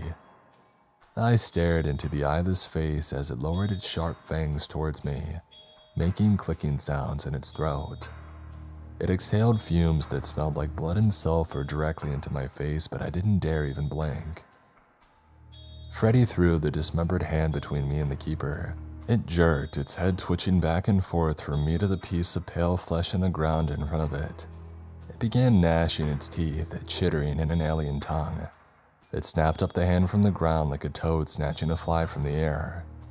I heard the crunching of bones as its sword-like teeth crushed it, sending out a spattering of blood that splashed onto my face. I didn't dare wipe it off though. I stood as still as a corpse, watching and waiting. Freddy loomed behind the keeper, sweating heavily, his eyes wild, his whole body trembling. The keeper gave one last rumbling, clicking growl before jumping up onto the railing. Using its claws, it climbed up and out of sight in a blur. The railings shook under its weight as I started forward again, feeling like a man who had just stared the angel of death in the face and lived to tell the story. We came out on the first floor. I carefully closed the door behind me, making sure that it clicked shut. I didn't want anything from that stairwell or those upper floors going through it. I could use some water after that," Freddy said, his rubbery lips forming the faintest trace of a smile. "But honestly, there are worse things in here than the keeper. I feel like if I had enough time, maybe I could domesticate the keeper, like some sort of alien dog. Yeah, you could give it treats of human fingers and hearts when it sits or rolls over," I said, rolling my eyes. A large room opened up to our left. Freddy speed walked right in there. I had to practically jog to catch up. I saw tables flipped over and rotten food scattered all over the floor. Patches of orange and red and black mold grew wild like trees in a jungle. A dead body lay in the center of the cafeteria, a woman in the same outfit as Freddy and me. Blood seeped from a deep wound in her back. "Oh my God," I said. Freddy just ignored her. He started to walk past without a downwards glance. But then the corpse moved. I heard choked, ragged breathing. I ran forward to the injured woman, flipping her over. Her eyes were rolling and her teeth were chattering. More blood kept spilling out of the wound, forming a spreading puddle around her torso. She inhaled deeply and seemed to come back for a few moments. Her eyes came back down and focused on me. She squinted, blearily flicking her eyes from me to Freddy. "I almost got out," she said, giving a faint smile. Frothy blood bubbled from her lips. "It's in the key room. The key to the front door is there. It's in the back on a big black metal chain. But the guard..." Her eyes widened at the memory. "Oh God, the guard." The whites of her eyes gleamed brightly as they rolled back in her head. She began to seize, kicking her feet and clenching her fingers. After a few seconds of this, she stopped. Her head fell limply to the side and she gave a long, shuddering death gasp. I looked up at Freddy, a rising surge of hope mixing with the horror of this innocent woman's death. He had an excited, manic look on his face. "Jesus, the key room. Of course there's a key for the front door. I wonder who told her where it was." "Well, let's go get it," I said excitedly. "After we eat and drink something," Freddy said, gesturing to the kitchen with his head. "I need some strength and you act like it's so simple. Do you have any idea what the guard will do to us if he catches us sneaking around the key room?" "What is it, like a human security guard?" I asked, though deep down I knew better. Freddy laughed, a sardonic giggle. "Yeah, okay," he said, sneering. "A human. No, nothing here is ever normal. I caught a glimpse of the guard once and well, you'll probably see for yourself soon enough, but it's horrifying. That thing definitely isn't human." There was barely any food in the kitchen. We found a jar of old peanut butter and started eating it. The fridges were filled with rotty meat and clotted, moldy dairy products. They emitted a sickening odor that seemed to seep into every corner of the room. The water tasted soapy and a little off, but I was so thirsty that I barely noticed, chugging cup after cup. "The key room's just down the hall," Freddy said, looking even paler and more nervous than in the stairwell. "She was right, it's the only way. We have to get past the guard and get out. If we die here, nobody will ever know what happened." I nodded, but my stomach was doing flips. My heart palpitated in my chest as waves of fear shook me to the core. We walked past broken medical carts, shattered bottles, bloody knives, and pieces of skin that drew clouds of thick black flies. The entire building smelled like a death camp. I felt that the smell of rotten meat and decaying bodies had likely filtered into my clothes by now. The key room was marked by a large sign. It had a wooden door with a safety glass window smeared with streaks of blood in the shape of a handprint. It didn't seem like a favorable omen. As we got to the door, Freddy turned to me. "In and out, amigo," he said curtly. "No messing around, got it? We go to the back, find the key on the big metal chain and run. If the guard comes, we split up. At least one of us should get out alive." I took a deep breath, bending over. "I don't know if I can do this, man. I'm terrified right now," I said. "The rules say not to go in the key room, and it seems like breaking them leads to some crazy stuff happening." He shrugged. I knew we didn't have a choice. I nodded. "Okay, let's do this before my nerves totally shatter." He quietly flung open the door and we went inside. Thousands of keys glittered on the walls around us. Rows of cabinets divided up the huge room all the way to the back. Freddy quietly sprinted toward the back and I followed close behind, my head on a swivel. I didn't see anything. We got to the back and began sifting through hundreds of keys on a desk. I saw one at the end with a massive round steel chain attached to it. I sprinted over to it. A creature walked around the corner. Something humanoid in a black night watchman's uniform. But the creature had no eyes or nose. Its skin was smooth and white over its face. traced with a spider webbing of black veins. It grinned, showing off 2 long vampiric fangs dripping with blood. The eyeless guard brought his hands up, and to my horror, I saw giant dark eyes in the center of both of his palms. The large pupils flitted to me and then to Freddy. The eyes and the hands blinked as the guard opened his mouth and gave an eerie, high-pitched shriek. I grabbed the key, turning to run for my life. Freddy and I split up, each sprinting through a different path past the open key cabinets that loomed overhead. I had my knife clenched tightly in one hand and the key in the other. Something hit me from behind and I went flying forward toward the door. "No!" Freddy shrieked, turning the corner and leaping over me in a few bounding steps. He had his knife raised. I flipped onto my back, trying to raise the knife as the guard looked down, his smooth, hairless face as white as freshly cut marble. Freddy crashed into it, bringing the blade down into the center of its head as he did so. The knife quivered there, shaking like a leaf. With a roar, the guard grabbed Freddy and yanked his neck back. Its vampiric fangs shot out like the teeth of a rattlesnake. They sunk deeply into his jugular. Blood spurted from the wound as I jumped up. I ran towards the guard with my knife out in front of me, intending to cut its throat. Its eyes on its hand glared at me. The giant hand came up and smacked me. I fell and the knife went flying. Freddy's breathing had started to come in slow, a regular gurgling by this point. His legs gave out and he collapsed, but the guard held him in its arms like a lover, drinking every drop of blood down to the dregs. Faint and on the verge of vomiting, I sprinted out of the door of the key room towards the front of the building. I found that the key worked. The sunlight streamed in, beautiful and warm. I was surrounded by rolling hills in the middle of nowhere. It took me a long time to hitchhike out of that place, but I remember the way back. I went to the police, but they just laughed at me and called me insane, so nothing ever came of that. But I just need someone to believe me. That place is hell on earth and it needs to be shut down.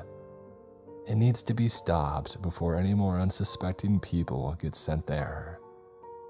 And I would like to get the body back of the man who saved my life.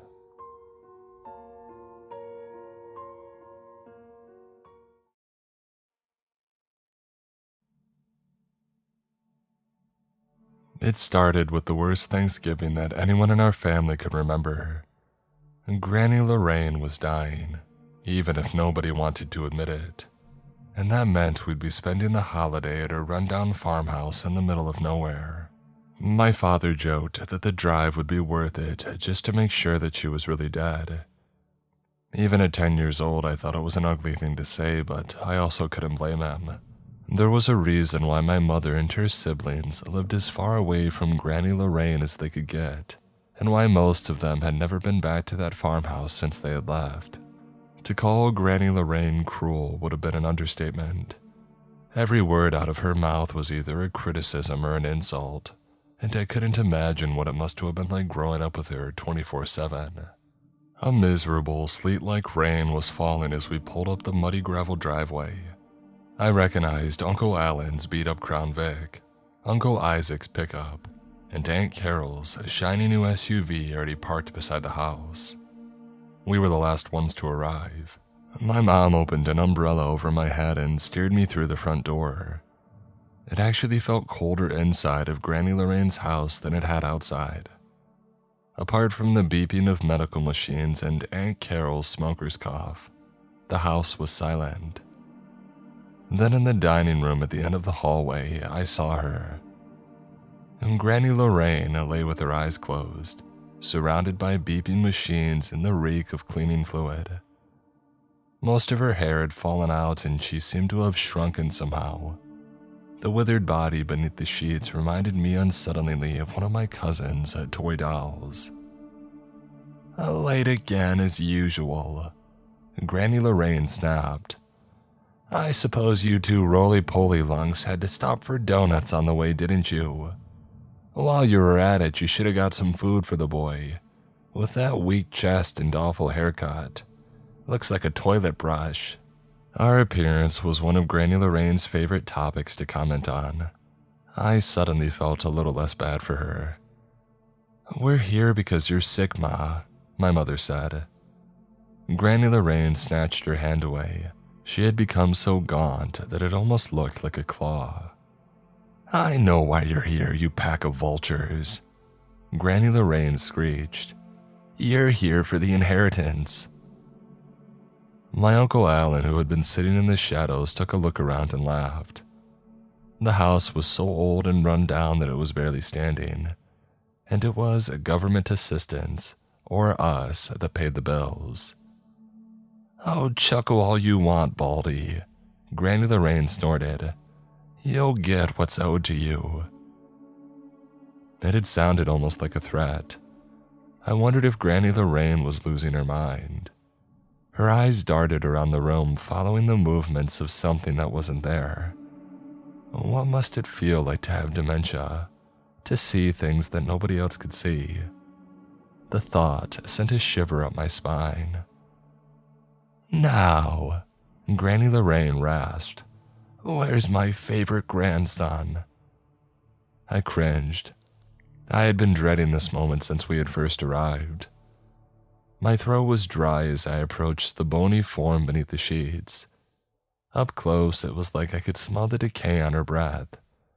Her hand shot out with surprising force and pulled my face towards her. For an awful moment, I thought she was going to kiss me. Oh, don't talk to him, don't acknowledge him at all. And remember, the worst thing he can do is drive you mad. I had no idea what Granny Lorraine was ranting about, but her long dirty fingernails were digging into the skin of my neck. I pulled away with a shout, and then all hell broke loose. Granny Lorraine's eyes rolled backwards until they looked like a pair of white marbles. She toppled over convulsing, while the machines hooked up to her all shrieked in unison. The state-appointed nurse came running up, but it was obvious that there was nothing that she could do. Granny Lorraine was gone.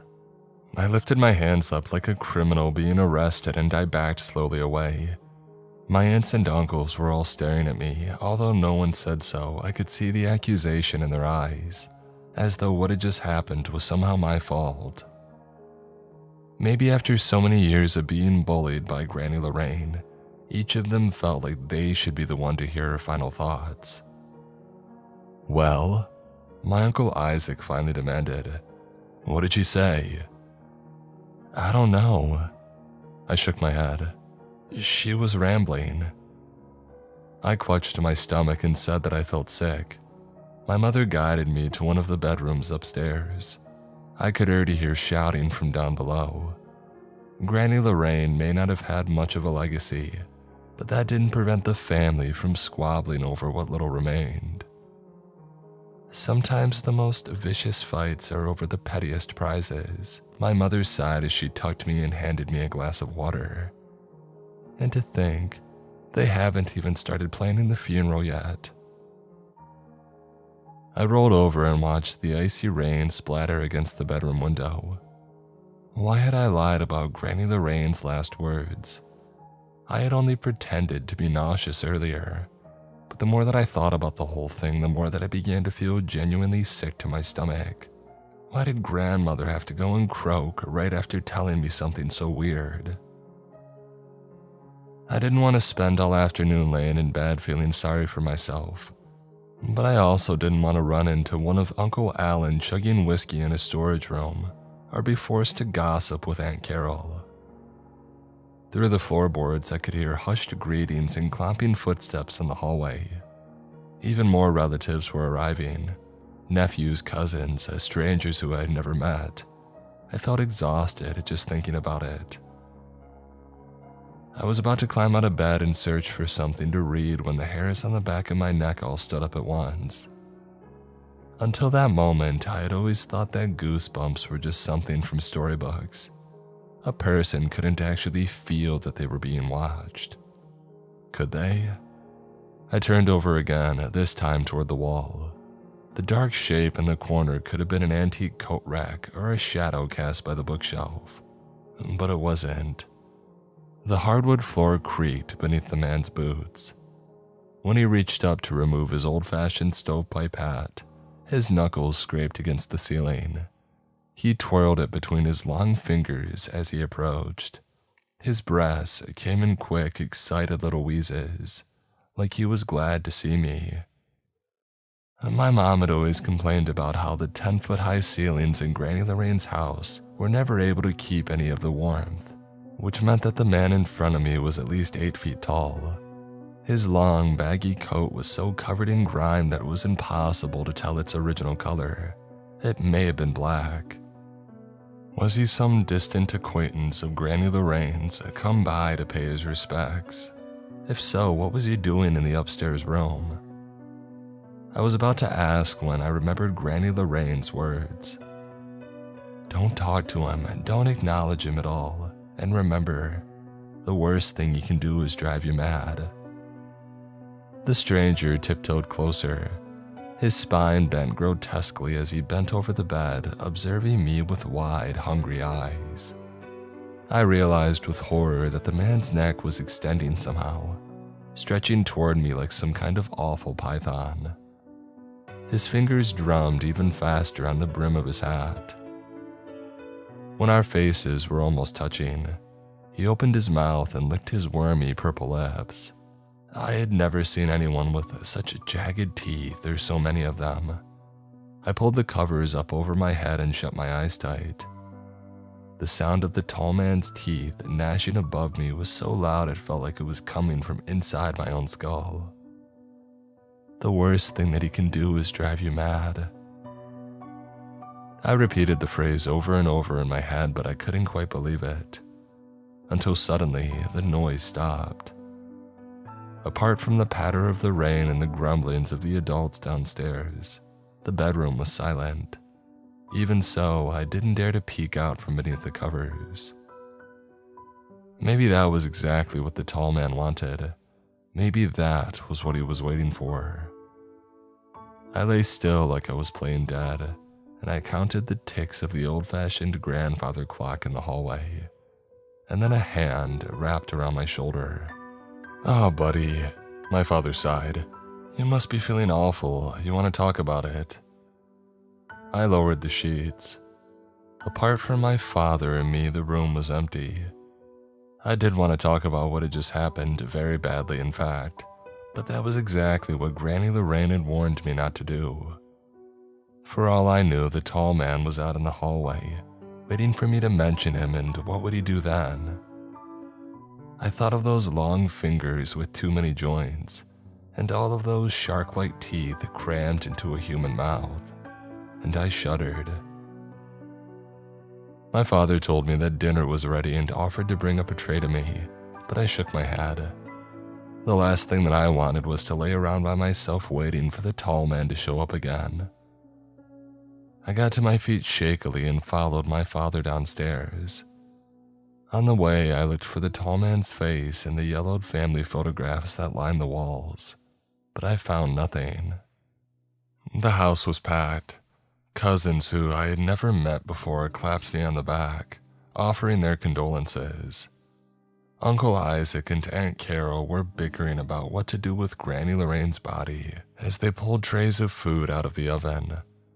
Uncle Alan just sat in the corner and threw back slugs of whiskey from the bottle. As uncomfortable as the whole thing was, I was grateful for the noise and distraction that so many relatives provided. It helped me to avoid thinking about the tall man for a little while at least. I ran into Uncle Alan outside the bathroom after dinner. From the cold sweat on his forehead and the sour smell on his breath, I figured he had been puking his guts out. He smiled boozily and held open the door. "I know this sucks, kid, but it'll all be over soon, trust me." Something moved in the dark hallway behind Uncle Alan. I bit down a scream as the grinning visage of the tall man appeared out of the shadows above him. "What is it, kid? What's wrong?" Uncle Alan turned unsteadily. "Oh shit." The tall man's face contorted with fury. He clamped a hand over Uncle Alan's face, smothering his shout with the other. He opened the lapel of his filthy overcoat. There was only blackness on the other side. Uncle Alan barely had time to kick his legs and flail his arms before he was flung into the void. The tall man closed his coat, and then cocked his head to the side as though daring me to speak. I forced myself to look toward the warm golden glow of the kitchen, where the adults were still laughing, arguing, and scraping forks against plates, completely unaware of what was in the house with us. As I began to walk toward them, I could feel the tall man looming over me, matching me step for step. If my mother or father saw him, would they meet the same fate as Uncle Alan?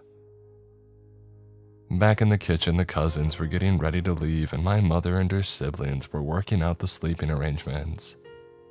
I begged my parents to let me sleep on a fold-out cot in the room, and they reluctantly agreed. I wasn't sure whether I wanted to protect them or whether I wanted them to protect me, but I hoped that there would be safety in numbers. Aunt Carol and Uncle Isaac would each sleep in their childhood rooms, understandably. Nobody wanted to take Granny Lorraine's. No one mentioned Uncle Alan.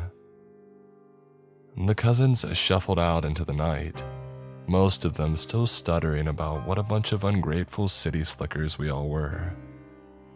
I held out hope that I would see the tall man leaving with them, but there was no such luck. Unless I had just imagined him, he was still in the house with us. I stuck close to my parents that night. I wouldn't even go to brush my teeth alone. I caught my father whispering something about trauma or age regression. They probably figured that my strange behavior was a result of witnessing Granny Lorraine's death, and if so, that was fine with me. I lay awake in my lumpy cot long after both of them had fallen asleep. My mind buzzed with questions. Who was the tall man? What did he want? How would Granny Lorraine known about him in the first place? The branches scraping against the window pane sounded like his fingers, and whenever a draft made the door squeak on its hinges, I felt sure that he had come for us at last. When my eyes snapped open, it felt like I had only been asleep for a few minutes, but somehow I was certain that I had been asleep for much longer than that. My throat was parched, but I didn't dare to go for a glass of water. A light flickered on in the hallway. Someone coughed. Of course, Aunt Carol. When she couldn't sleep, she would smoke. I watched her shadow pass by the door. Seconds later, another followed after. Against my better judgment, I crept out of bed and peeked into the hallway. Aunt Carol was fumbling with the doorknob of her room. The tall man stood beside her, close enough to touch, like he was waiting for her to notice him. Should I warn her, or back away and hope that nothing happened? Before I could decide what to do, the floorboards groaned beneath my feet. Aunt Carol looked my way. "Aunt Carol," I murmured as loudly as I dared. "Could you come here for a minute, please?" My aunt approached with a frown. The tall man crawled along the ceiling above her, his head twisted around backwards. I was amazed that she hadn't felt his breath on the back of her neck. I had to keep Aunt Carol distracted for just a few more minutes. I had a bad dream," I stammered. "Will you come with me to get a glass of water?" "Okay, fine." Aunt Carol rolled her eyes. The tall man did too, in a sick imitation of her expression. A few drops of saliva dribbled onto the floor between us. Before I could say anything else, Aunt Carol looked up, and she yelled. As she shrieked and pointed, the tall man opened his coat and dropped down, enveloping her within it. He rose to his feet and advanced on me, both sides of his coat held high like the wings of some enormous bat. From the abyss within, I thought that I could still hear Aunt Carol's distant and slowly fading scream. In just a few seconds, I too would be swept inside. The worst thing that he can do is drive you mad. The worst thing he can do is drive you mad. I'm going to get a glass of water, I said through gritted teeth and then turned toward the bathroom. Cloth rustled as the tall man's coat passed over me. Like a shadow or a bad dream, he was gone. That simple act, filling a glass, drinking it, and going back to bed, was the hardest thing that I had ever done. I shut the door tight behind me, pulled the covers up over my head, and I began to pray. Please, please God, let him be gone when I wake up. The Thanksgiving morning dawned bright and clear. I stretched and sighed, content in my cozy cot, at least until I remembered where I was and what was happening. Granny Lorraine's death, the tall man, Aunt Carol, and Uncle Alan's gruesome disappearances. As it all came rushing back, I realized that my head wasn't the only one on the pillow. The tall man stared back at me, his mouth stretched into a wide smile. I gritted my teeth, rolled over, and got out of bed. My parents and Uncle Isaac were already downstairs in the kitchen, making coffee, chatting, and pouring Granny Lorraine's off-brand cereal into plastic bowls. It was strange. Aunt Carol and Uncle Alan were both missing, but nobody had asked about them. On my way down the stairs, I took down an old family photograph. I pulled my mother aside and showed it to her.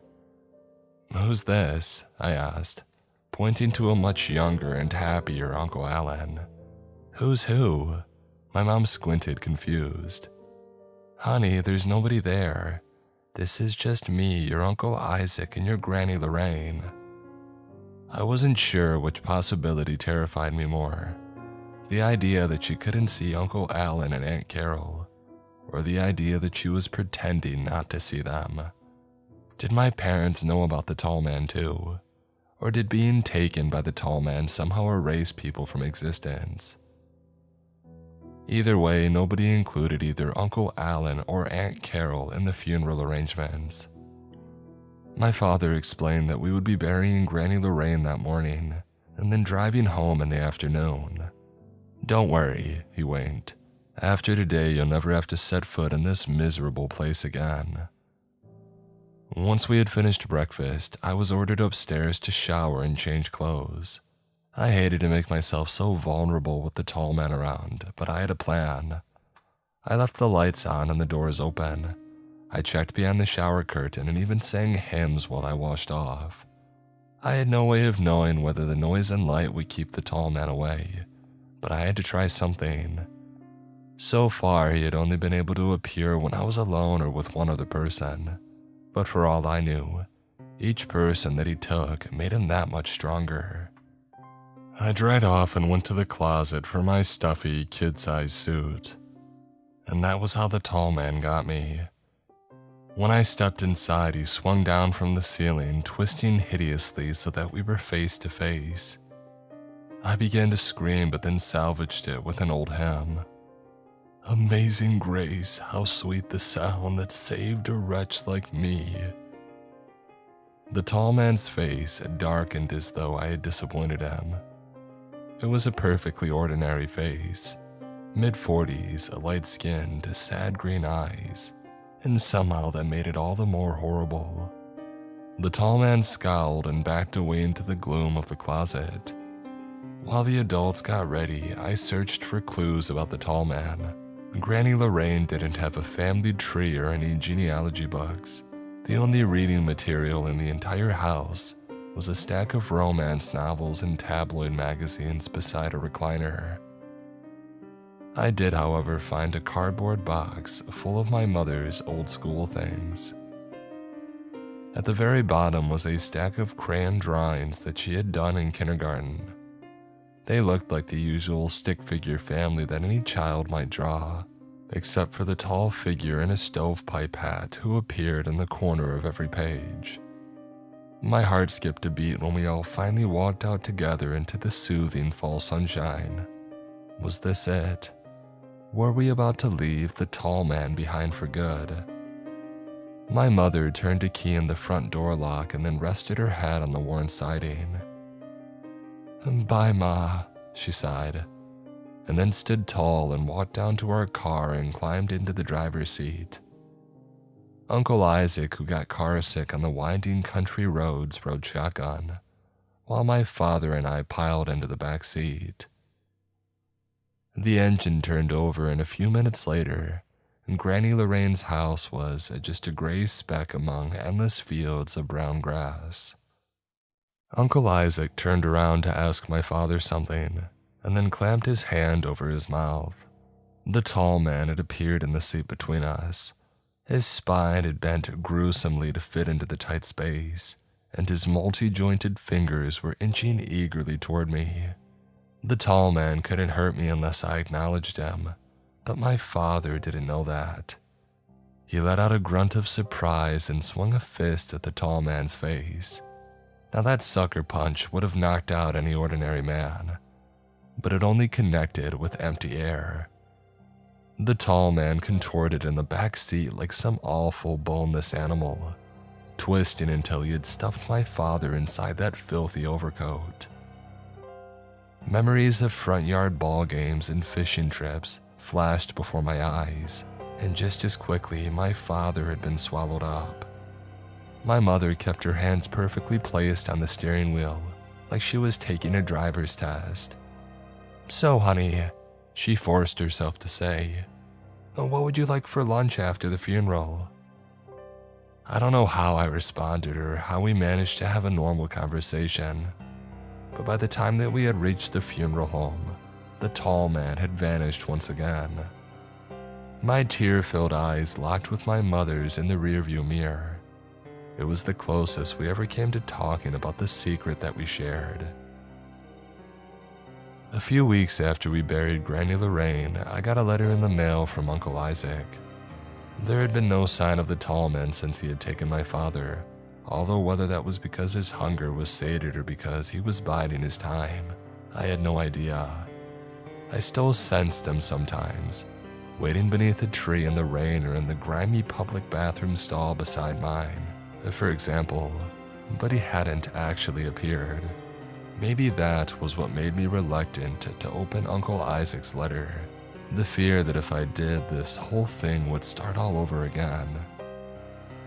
To get my mind off of everything that happened, my mother had pressured me to take part in the school play. I reluctantly agreed, and while I soon discovered that I enjoyed acting and prop making, I didn't like the feeling of being at school after hours. All those empty corridors, those long lines of silent lockers and darkened classrooms, seemed like a perfect environment for the tall man. One gray Tuesday before winter break, my friends Chelsea and Aaron announced that they were going to stay late to paint the background scenery. We were putting on our play that Friday and time was running out. The last thing that I wanted was to spend even more time in that creepy after-hours auditorium. But the prospect of waiting around by myself for my mother to pick me up was even worse. I did my best to have fun with my friends, but the truth was, I was just waiting for something to happen. And so it did. Miss Healy, the play director, suddenly began looking a little green. She stood in a hurry and announced that she was going to the restroom, and that we had better behave until she got back. Chelsea, Aaron, and I managed to keep straight faces until she was out the door, and then we burst out laughing and started flicking paint at each other with our brushes. I didn't notice the gaunt figure moving behind the stage curtains until it was right in front of me. The moment that I saw the tall man, I knew that I wasn't going to let him take anyone else, no matter what it took. I grabbed the jar of paint and splashed it into Chelsea's eyes. Aaron's jaw dropped, but he had no time to react before I got to him as well. By the time that Miss Healy got back, both of them were crying and rolling on the floor, and the tall man had faded back behind the curtains with a scowl. Of course, I was removed from the play and suspended. There was talk of psychiatrists or even lawsuits, but it came to nothing in the end. My mother went through the motions of punishing me, but I think she understood better than anyone why I might have done what I did. and all the time at home finally gave me a chance to read Uncle Isaac's letter. By the time you read this, it began, I'll be someplace where he can't find me, or at least I hope so. I can't do this anymore. I can't go on waiting for him to make me jump or gasp at the wrong moment. I can't go on pretending that the people around me aren't being crammed inside of that horrible black coat. I wish I had some answers for you, kid. I can't tell you what he is or where he came from. All I know is, once you start seeing him, you can't stop. He's everywhere. And here's another thing, something that I think about a lot late at night while I'm trying to drink myself to sleep. What if our family aren't the only ones? What if sooner or later one of those awful things appears to everybody? What if just about everyone you meet is sharing that same horrible secret, but as soon as anyone tries to acknowledge it, a tall man takes them away? At first, I thought that he would come for me as soon as I started writing this. I thought that somehow he would understand that I was breaking the rules. But you know something? He's hovering over my shoulder right now. He can see the words on the page and the pistol that I've got pressed against my chin. And from the rumbling noise in his chest and the drool running down his chin, he's laughing. Weeks passed before the police found Uncle Isaac's body. The worst he can do is drive you mad, Granny Lorraine had said. At first, her words had felt comforting, but now they seemed like a curse. I would never be able to let my guard down. The tall man would always be there around a corner behind a curtain, or crawling across the ceiling of a dark room. He would always be trying to break my resolve and take the ones that I loved. Even back then, I thought that I could understand why Uncle Isaac had done what he did. A few days later, however, something happened that made me swear never to follow in my uncle's footsteps. It was around 9 o'clock a few days before Christmas. My mother was in the shower and I was sitting on the living room floor playing video games. I had found that the bright colors and repetitive motions helped to numb the pain that I'd been feeling since the tall man had come into my life. I had just paused to take a drink of water when the doorbell rang. Ordinarily, the tall man never announced himself, but something about that long, lonely chime gave me a sinking feeling. I mean, who else could be on our porch so late at night? The shower was still running, and I knew that I would be in serious trouble if I didn't answer it. And so I dragged my feet to the front door. I peeked through the side window, but all I could see was the wet and black asphalt of the street and snowdrifts lit by Christmas lights. If it was the tall man, the last thing that I wanted to do was accidentally acknowledge him by asking, "Who is it?" I gulped and opened the door. The package delivery man outside looked chilled to the bone. He rubbed his hands together, blew on them, and then passed me a package with a pen. "Sign for this." It was addressed to my mother, and I realized with a twinge of guilt that she had probably ordered me a last-minute Christmas present. I scribbled on the pad the delivery driver handed me and waved goodbye to him. He was slogging his way back through the snow to his truck when I noticed a pair of black boots standing beside me on the frozen doormat. The tall man. He seemed to be watching the house across the street. At first, I couldn't see what was so special about it. It was just an ordinary suburban house, with an ordinary suburban family gathered around the television in its living room. I could see them through the window, sipping mugs of hot chocolate while they watched some feel-good holiday movie. A father, 2 twin boys, a baby girl, and... No, it couldn't be. Another tall man rested his hands on the back of the baby's bouncy chair while she leaned toward the screen oblivious. His boots, a top hat, and black overcoat were identical to those of the tall man beside me. But his face was Uncle Isaac's.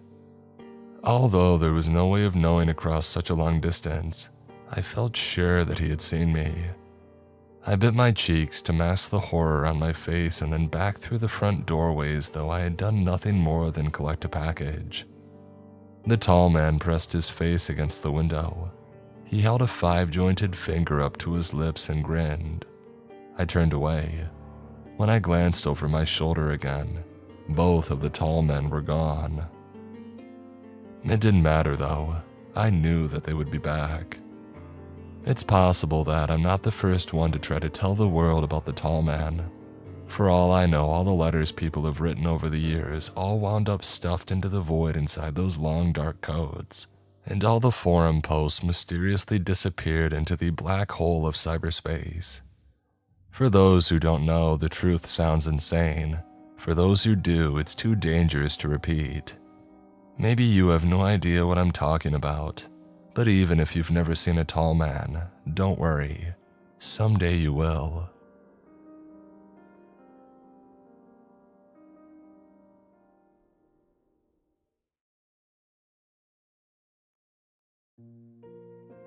In the summer of 2024, I had just gone through the worst breakup of my life.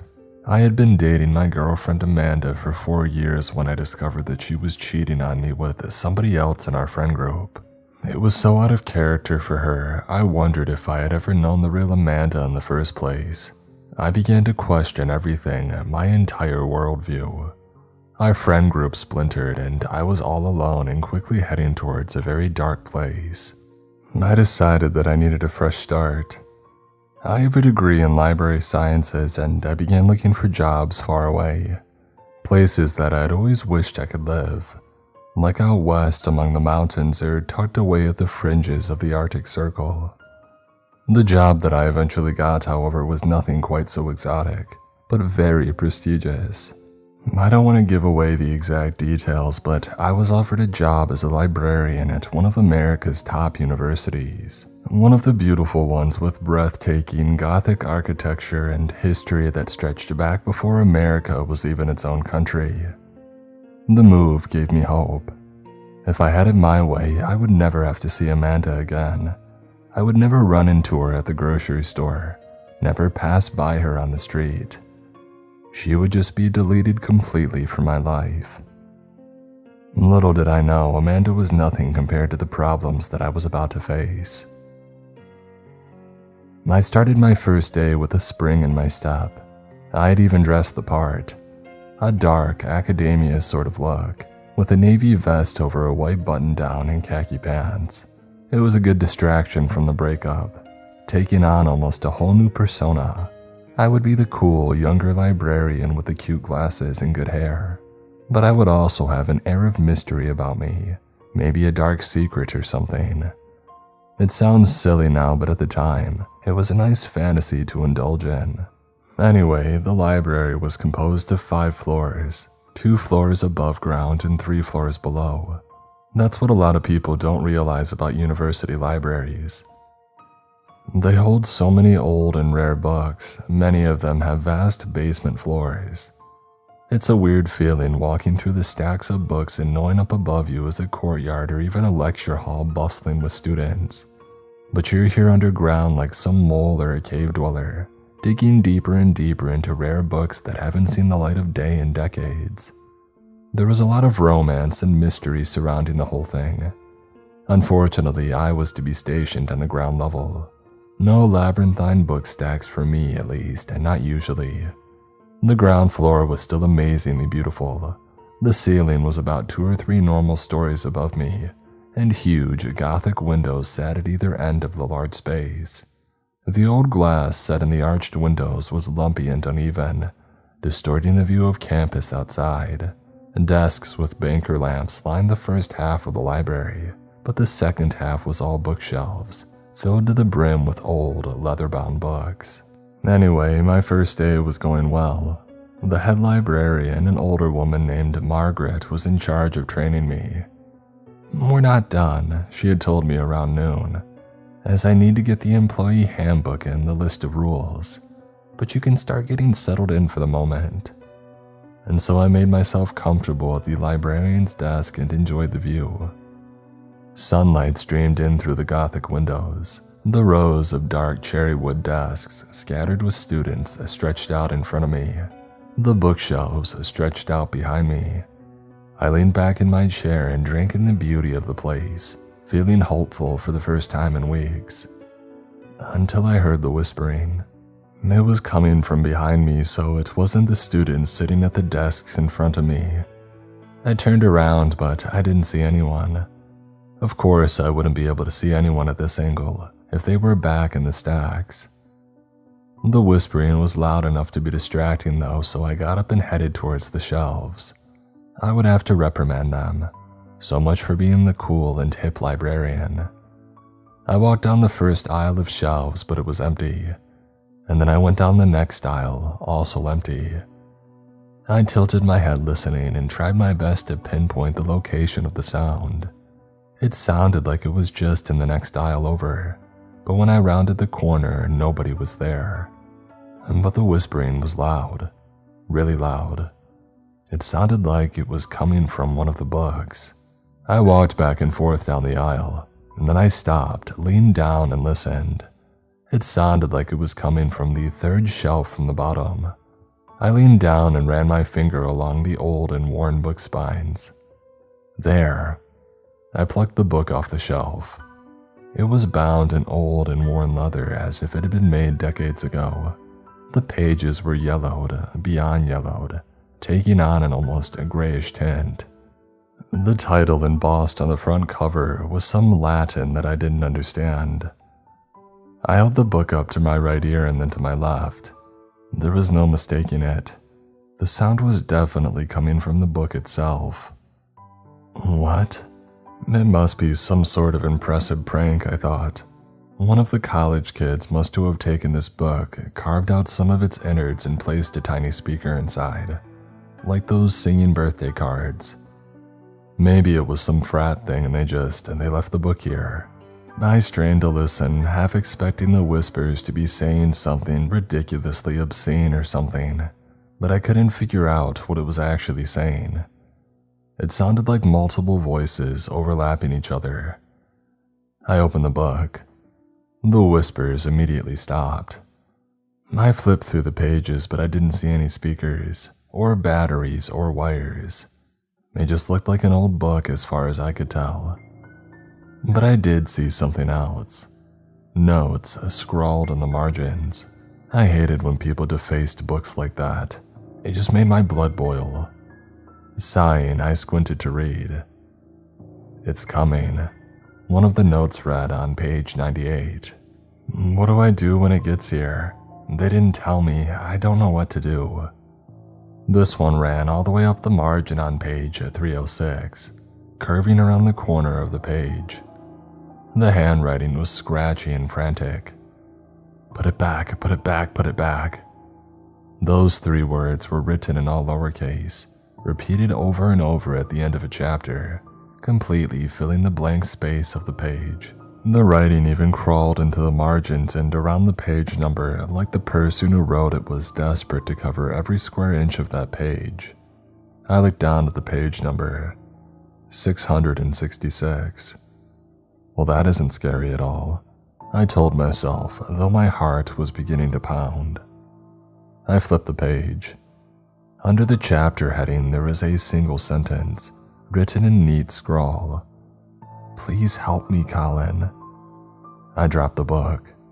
It knows my name. The book, how does it know my name? I stood there, heart pounding, staring at it like it might jump to life and skitter towards me. But all was still. The library was silent save for the soft mutter of conversation from the desks out front. "Colin?" I jumped a foot in the air. Margaret stood behind me. In the harsh daylight streaming in through the windows, she looked like she was 100 years old. Dark shadows settled into her wrinkles. Her long skirt swayed softly around her ankles. "I couldn't find you," she said in an accusatory tone. "Oh, sorry. I just heard whispering and so I thought that I would come and tell. We weren't done and I told you to stay at the desk." She snapped back, almost shouting. "You can't just wander off like that. You could have gotten yourself killed." I squinted at her. Killed? She shook her head. Never mind, just come with me, please. There are some things about the library that you need to know. She grabbed the book on the floor, curiously turned it upside down and reshelved it, and then she turned on her heel and walked down the aisle. I followed her, my heart still pounding. It must have been a coincidence. Colin, it isn't that unusual of a name. I mean, it's not common like Mike or Dan or something, but it's not Bartholomew or Draconis either. And the whispering, it was just a prank, just some electronics hidden somewhere in the book. I kept telling myself that as I followed Margaret back to the librarian's desk. Please sit, Margaret said, motioning to the chair. I sat down, my throat dry. There are some rules you must follow if you're going to work here, she whispered. And if you don't follow them exactly, you might be in danger. Okay. She pulled out a drawer and took out a piece of paper. Face grim, she slid it across the desk to me. I began to read. List of rules for current librarians. Rule number 1. Being a university library, we do not have a children's section. If you hear a child's voice coming from the stacks, ignore it. Rule number 2. When you close up for the night, if there's a student at the leftmost desk in the back, do not disturb her. Close up as normal. Do not look straight at her. Rule number 3. If you hear whispering from the shelves and it's coming from a book, reshelve it upside down. Similarly, if you find a book that is bleeding, reshelve it upside down. Reshelving books upside down seems to work for most problems, actually. Rule number 4. If you find a book whose text seems to be written in blood red ink, return it to basement level 3, aisle 19. Rule number 5. No books may be taken out of the rare books room. They only can be viewed by students inside the room. Rule number 6. In the rare books room, there is a book titled Dance of Death by Hans Holbein. It is believed to be bound in human skin. If a tall woman with dark hair comes to the desk and asks for it, take her to it. If anybody else asks for it, tell them that it is no longer in the library's possession. Rule number 7. Once you start employment at our library, you must stay employed here for a minimum of 6 months. I set the paper down and I looked at Margaret, who was watching me intently. Okay, so if I follow these rules, I'll be safe. She nodded. I probably would have laughed or thought that Margaret had gone a little batty if I hadn't just found a whispering book that had my name written in the margins. I mean, did I believe this stuff? No, not really. But there was something weird going on here. Also, Margaret would probably fire me if I didn't follow the rules right. And they were easy enough to follow. Don't go in the basement at certain times. Reshelve certain books in a certain way.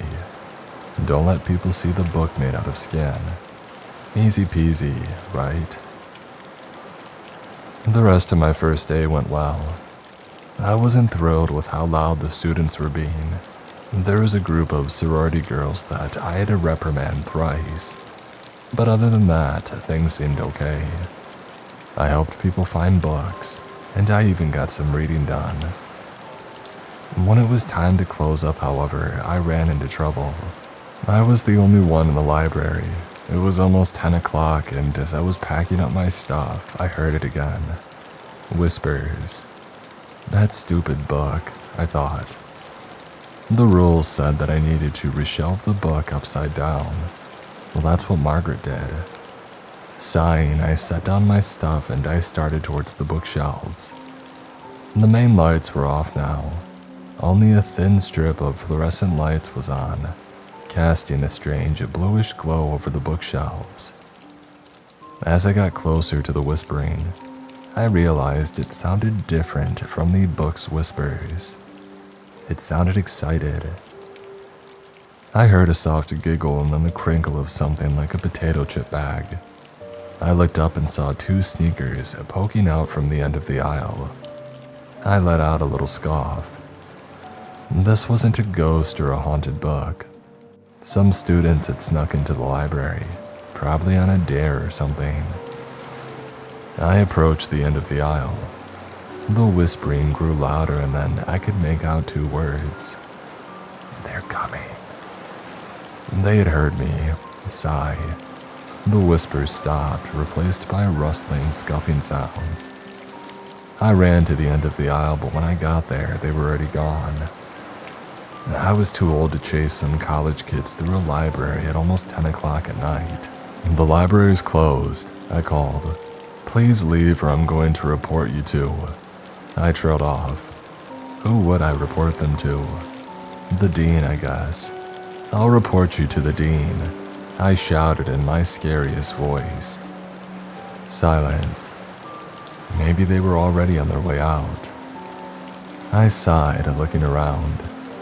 I'd have to do another sweep to make sure that they were really gone. That would mean another 10 or 20 minutes here. I was so tired already.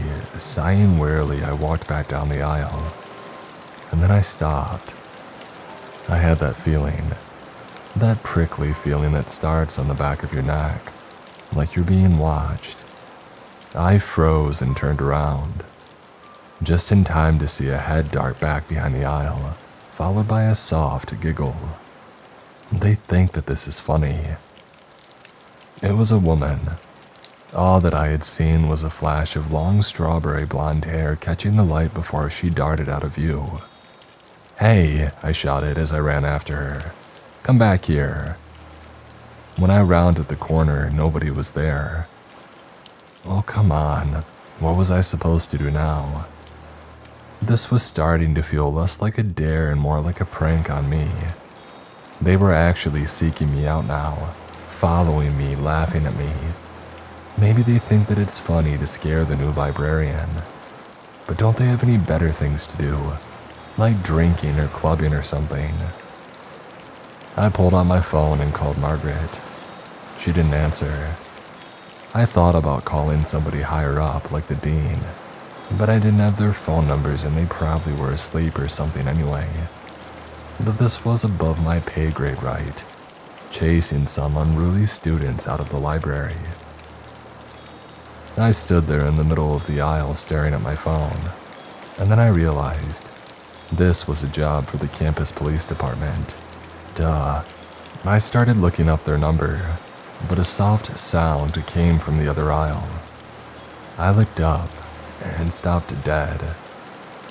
The bookshelves back here are the hollow metal frame ones instead of solid wood, which leaves a gap between the tops of the books and the shelf above. A gap that you can see through. And in this gap, there were 2 eyes staring at me. Holy crap. What kind of game were they playing? The eyes disappeared and I heard pattering footsteps in the next aisle, frantically running towards the front of the library. I sprinted down the aisle. I could see flashes of them through the gaps in the bookshelf, running up ahead of me, dark clothing and pale skin. By the time that I reached the end, though, he was gone.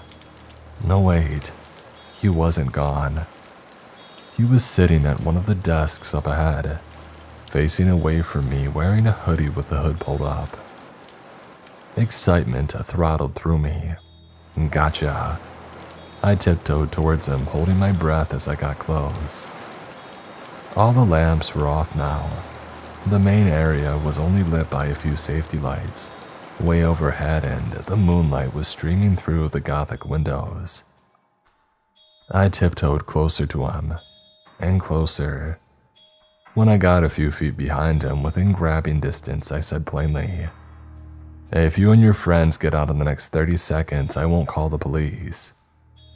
Nothing. He didn't flinch, didn't move, didn't turn around. I walked right up next to him. I could see the tip of his nose now and a few locks of curly brown hair. "If you don't leave, I'm calling the campus police." Still nothing. I leaned forward to try to catch his eye. No, no, no. There was a gash across his throat. Dark red covered the front of his hoodie, seeping into the cotton. It leaked onto his arm and across the book in front of him. I began to scream. My screams echoed in the large space against the huge windows, the stone walls. He can't be dead. He was just running. I would have heard something, I would have. I stopped dead. He was gone. No blood, no guy, just a book lying open on the desk, illuminated in the moonlight. My legs wavered underneath me. Panic weighed down on my chest. What is happening? I glanced back to the shelves and my heart fell to the floor. There, standing among the bookshelves, were 4 people, but each of them had been terribly injured. A white girl with strawberry blonde hair matted to her forehead with blood. An Asian guy whose t-shirt was drenched in blood. A short girl with brown skin and a long braid drenched in blood. And the hoodie guy, blood trailing down from his neck.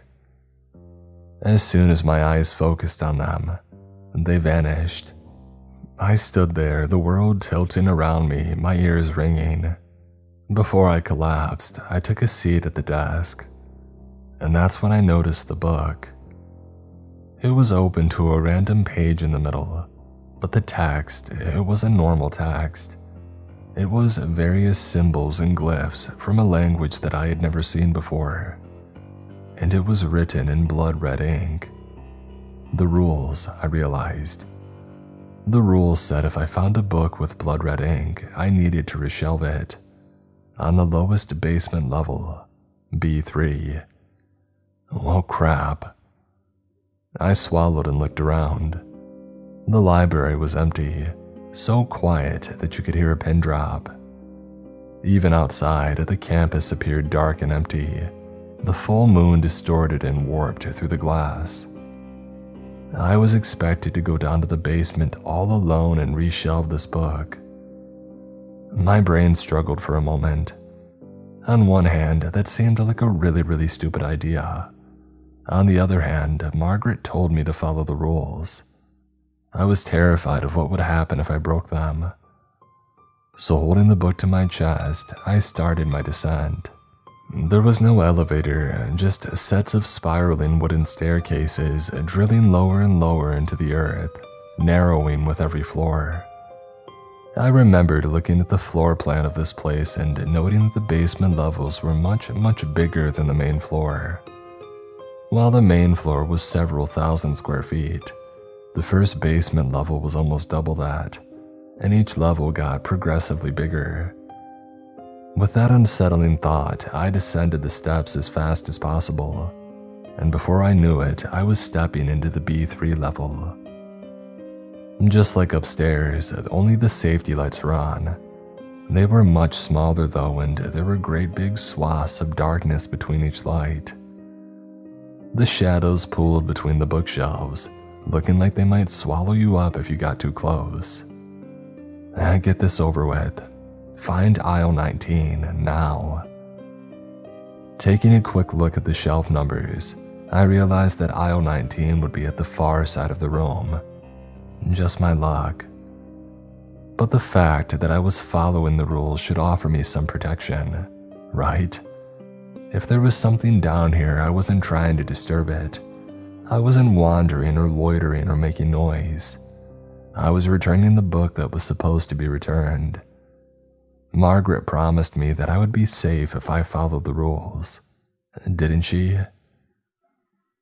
I power walked down the first aisle of bookshelves. The covers were all cloth, burgundy and fur green, embossed with gold and silver titles. Rare books, first editions of famous novels. Some of the titles skewed towards the weird. Occultism in the 19th century. Rituals and rites in North America. I swallowed and picked up the pace. I finally found aisle 19. I glanced over the shelves. Was I supposed to put it somewhere in particular? The rules hadn't said. I scanned the titles thinking that maybe I should try to put it in alphabetical order. Except wait, the book that I was holding didn't have a title. It was just a blank leather cover. Just put it somewhere, anywhere, I told myself. I shoved it onto a middle shelf and then began to turn around. I froze. On the bottom shelf, there was something laying across one of the books, something silky and gold. It was hair, a lock of strawberry blonde hair. No, no, no. I glanced past it and saw the shadow of a bloody head, hidden behind the books, deep in shadow. No, no, no, no. A woman's body had been stuffed into the lowest bookshelf, and judging by the hair, it was the same woman that I had seen upstairs. The ghost with the bloody hair matted to her head. The lights flickered, and then I realized that all four of them were there. The short girl, the Asian guy, the white guy in the hoodie, each of their bodies stuffed onto a different shelf. I backed away and the lights flickered wildly overhead. I turned around and I broke into a sprint. Pop. I glanced back to see that the farthest light down the aisle had gone out. The next light flickered and shuddered, and then it went out too. Pop. And the next one. They were falling like dominoes, going out one by one, quickly plunging the library into darkness. I burst into the stairwell and then I ran for my life. I didn't stop for a breath until I had made it back to my car. As I pulled out of the parking lot, I looked up at the library. Chills ran down my spine. The Gothic stonework reached towards the sky. Dim light leaked out of one of the arched windows, and I thought that I saw a shadow flit across the room, distorted and blurred by the 100-year-old glass. I want to quit, I told Margaret the next morning. You can't quit, it's in the rules. You have to be here for 6 months, a minimum. I had a sneaking suspicion that rule wasn't related to anything supernatural, but maybe I could stay if Margaret agreed to one request. You can't put me on the late shift again. Daylight hours only. She sighed. Is this really necessary, Colin? Yes it is. Okay, what happened?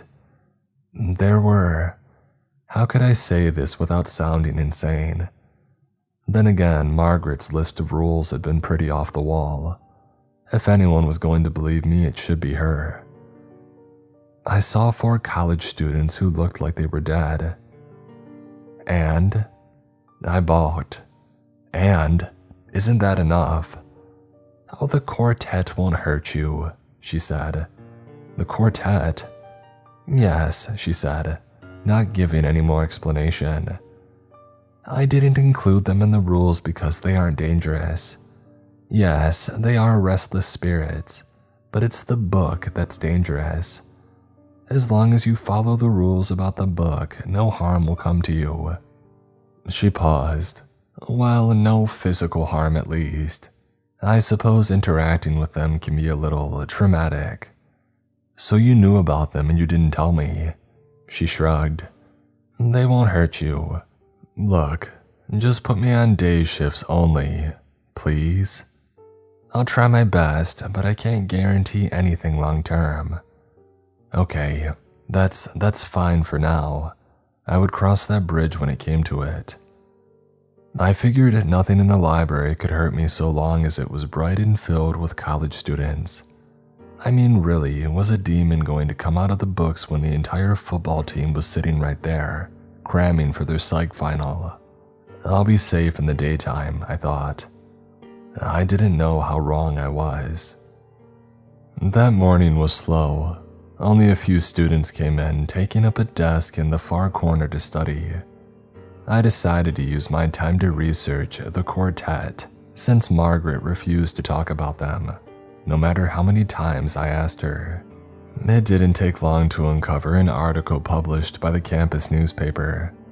The 4 students had lived in the same building freshman year and became fast friends, especially because they were all in the university orchestra together. I thought that Margaret had called them a quartet just because there were 4 of them, but apparently they had actually started a musical quartet.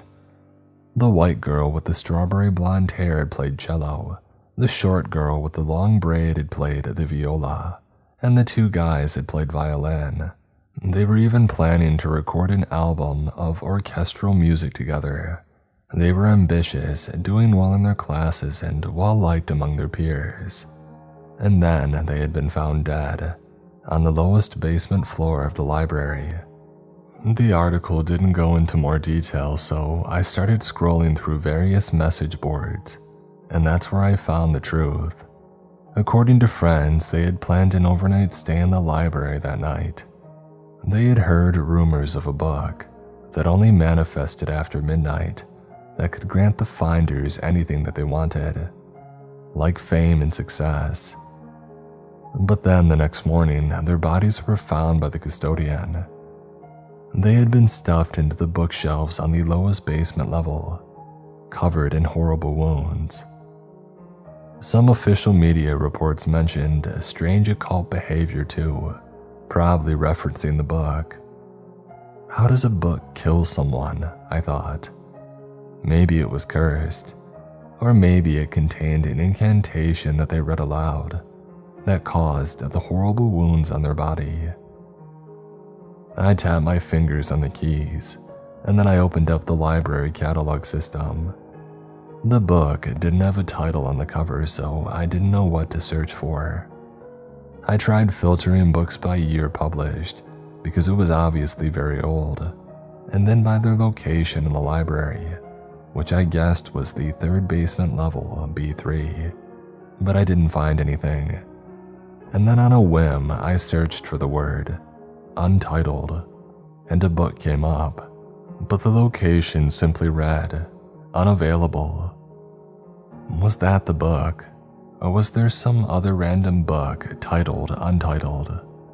Or was this simply what the computer would spit out if you looked for an untitled book? "Excuse me," a voice said from above, breaking me out of my thoughts. "I need to return this." She dropped a book on the counter, something about 18th century history. Without even looking at her, I flipped open the cover to scan the barcode. My heart stopped. Written in the corner of the title page in hastily scrawled pencil were two words: "Help me." What the heck? I looked up at her. No, it was the girl from last night. Her dark braid was drenched in blood. A rivulet trickled down her cheek, staining her brown skin. Her mouth was wide open in a silent scream, and her eyes were pure white. And then, in an instant, she vanished into nothing. I leapt back, letting out a yelp. The three students at the desk looked back at me confused. "Sorry," I choked out. "Spider, just a spider." One of the guys laughed and then returned to their work. I looked back down at the book, heart hammering in my chest. It was still laying open on the desk, and the message in pencil was still there. "Help me," like a message from beyond the grave. The other three students visited me too, in broad daylight. While the library was filled with students, I saw the tall Asian guy standing in the stacks. As soon as I turned towards him, he evaporated into nothing. The white girl flitted behind him just barely in my peripheral vision. I could hear her hushed giggles. And the hoodie guy appeared at a desk again, blending in with the other students. I didn't even recognize him until I came back from lunch, and I saw the blood running down his neck. But Margaret was right. They didn't hurt me. They just lingered.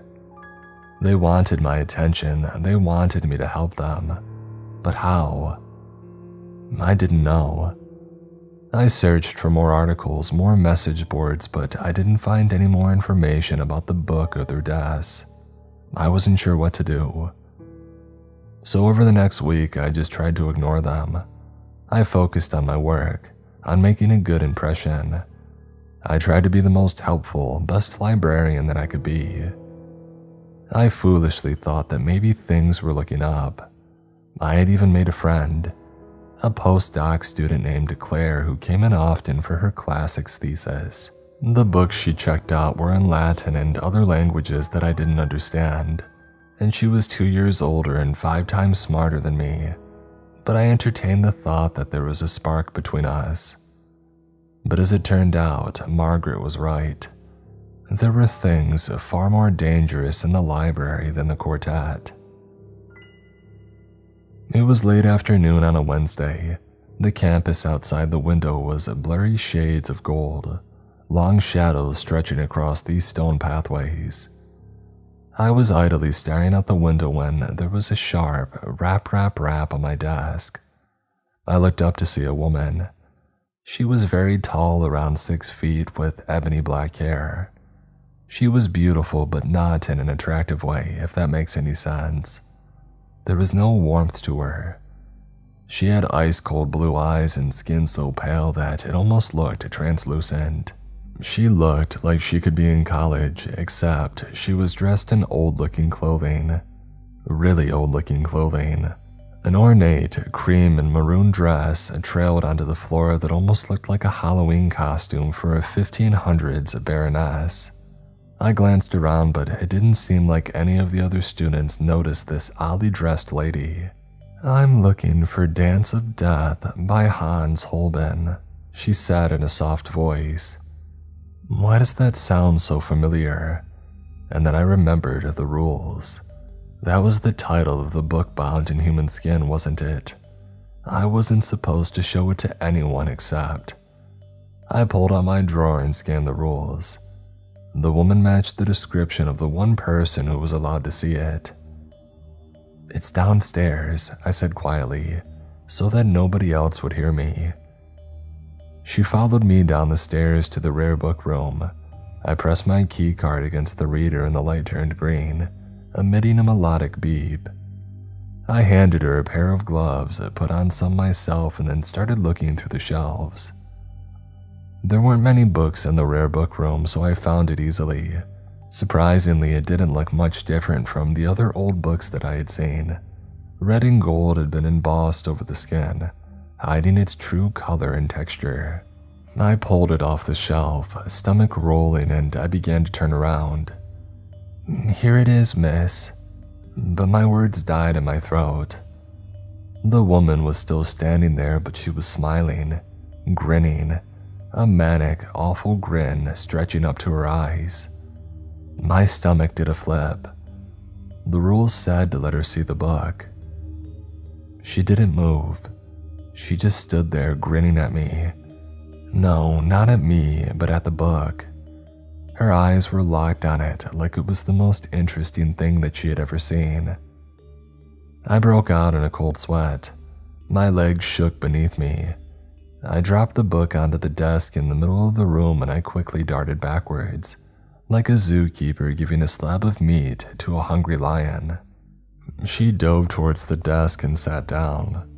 In one quick motion, she flipped the book over, running her hands along the cover.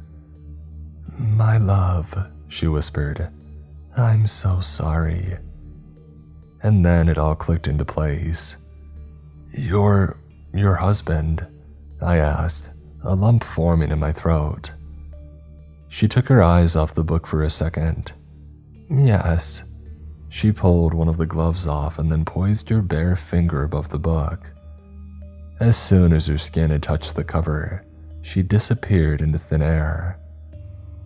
I stood there in the cold, humidity-controlled room, my heart pounding, and then I grabbed the book and slid it back onto the shelf. I locked up the room and I went back upstairs. It seemed like that was the extent of the thing. Reunite the woman with her husband, and then she disappears and you're in the clear. At least I hoped that was the case. When I got back up to the main floor, I walked around a bit, trying to shake off the nervous energy and anxiety clamping down on my chest, but the library had other plans for me. As I got to aisle 9, I noticed a trail of blood. It pooled in the crevices between the floorboards, seeping in through the cracks, dark and sticky. I looked up, but it seemed like none of the students here noticed it, too busy cramming for midterms. I walked down the aisle, following the trail of blood. It got thicker and thicker until I heard the audible plipping of blood dripping. I looked up to see trails of blood dripping off the wooden shelves and onto the floor. All the blood was coming from a single book on one of the middle shelves. I slowly, gingerly slid it out, and then I opened it. The blood saturated the middle swath of pages, caking them and sticking them together. The first page where the blood started, the only one that I could read since it wasn't stuck, read, Chapter 8, Rites and Rituals of the Dead. Well, that wasn't creepy at all. The rules said that I was supposed to turn the book upside down and reshelve it. So I did just that, and for the moment, that seemed to staunch the flow of blood. Unfortunately, that didn't make the existing blood on the floor disappear. Sighing, I went back out to the shelves in search of cleaning supplies. Margaret had never actually told me where the cleaning supplies were, which had seemed negligent now that I thought about it. If she knew there was a book that wept blood, she should tell me where she keeps a mop. I scrawled a quick note on my desk in case anybody needed me. Be back in 10 minutes, and then I walked back into the stacks, making my way along the back wall looking for the supply closet. I eventually found the unmarked door and I flung it open. Except it wasn't a supply closet. It was a stairwell. What? I stood there frozen. Did the rules say anything about a hidden stairwell?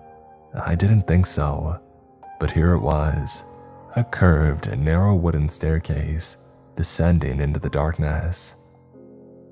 I felt around the doorway for a light switch, but there wasn't any. Well, that doesn't make any sense, I thought. Do they expect anyone who wants to go down to bring their own flashlight? Curiosity overwhelmed me. Did it lead down to the first basement level, or to a secret room? Don't go down there, I told myself sternly. This is like what the first kill in every horror movie does. Why yes, let's go down the secret stairwell in the haunted library. Nothing bad will happen. I promptly shut the door, but as I walked away, I heard my name. Colin. The voice was faint, echoey, feminine. I froze in my tracks. Colin, is that you? It sounded like it was coming from deeper in the stairwell. Colin, it's me, Claire. It was her voice, definitely hers with a lower pitch, with the faint drawl. I stepped back towards the door. Claire? I called hesitantly. Yeah, it's me. Can you come help me? The door is locked from the inside. I've been stuck in here for hours. My throat was dry. That can't be her, can it? It's gotta be something mimicking her, right? I pulled up my phone and looked at the photo that I had taken of the rules. None of them had mentioned the secret stairwell or a mimic. I called Margaret first, but she didn't pick up. And then I called Claire. She had given me her number a few days ago. A second later, I heard a phone ringing deep in the darkness of the stairwell. I walked towards the door, hand outstretched. Wait. If she had her phone with her, why wouldn't she have called somebody for help? Wouldn't she have turned the flashlight on? As I stood there, the phone pressed against my ear, I heard a click, and then Claire's voice came through the earpiece. Hello? It's Colin. Are you at the library right now? I asked, but I knew what she was going to say. No, I'm not, she replied, sounding concerned. Why? No reason. I hung up, but whatever was down there didn't stop. Shouting, shrill and panicked, came from behind the door. I'm down here, Colin. I'm down here. I started walking back to my desk. The shrieks took on a strange pitch, sounding choked and garbled now, like they were coming from underwater, but I ignored them completely. When I got back to my desk, I opened the drawer and pulled out the list of rules. I grabbed a pen and scrawled. Rule number 8. If you see a dark stairwell behind a door and hear somebody you know crying for help, don't go down. It isn't them. I had survived for a grand total of 2 weeks at the library. I told Margaret the new rule and she praised me. She hadn't encountered the stairwell yet. She admitted that the previous librarian had left no set of rules, and that she had had to write them down as she went along. This time as we talked, I noticed that her left hand was missing its pinky and ring finger. I wondered how many librarians had suffered, in addition to Margaret. I wondered if any had died. On the evening of October 14th, Margaret assigned me to night duty again. I was okay with that, knowing everything that I knew now. I figured if I knew more than Margaret at this point, and I was the one adding rules to the list, I was well prepared. But I wasn't prepared for what I found that night. That evening, the library was empty after 9 p.m. With midterms over, every day was slow and no college kid is going to spend the evening in a library when they don't have a test to cram for. Except a college kid looking for an enchanted book. I found him hiding in the back aisles on the 3rd basement level. I thought that I had heard rustling and I thought it was one of the quartet back to haunt me. But instead I found a lanky college kid sitting on the floor playing on his phone. The library closes in 5 minutes, I said. I know, he replied sheepishly, looking at his feet. He made no move to get up, however. I pulled on my phone and scrolled through the photo of the rules just to check. But there was no mention of a lanky blonde guy in a Joe's Surf Shop hoodie being an evil entity from beyond. I stared at him perplexed. You need to leave, I said clearly, enunciating every word. Maybe English wasn't his first language. Maybe he was an exchange student from Norway or something. Have you heard of the Book of Blood? He asked me. Which one? The one that bleeds or the one with the weird symbols written in blood? He blinked. The second one, I think. He returned to looking at his feet. You know, if you find it, it'll grant your heart's desire. Or at least that's what they say. I stared down at him, not sure what to say. And then I checked my phone. 9:58. We weren't supposed to be in the basement levels after close. Okay, well, we gotta go, I said. Come on. Everybody's looking for it, but they don't need it like I do. And the book only appears to the people who need it most. Okay. He finally got up and started walking for the stairs. I breathed a sigh of relief. But when we got to the main level, instead of walking through the front doors, he stopped in front of the visitor's log. Nobody even used it.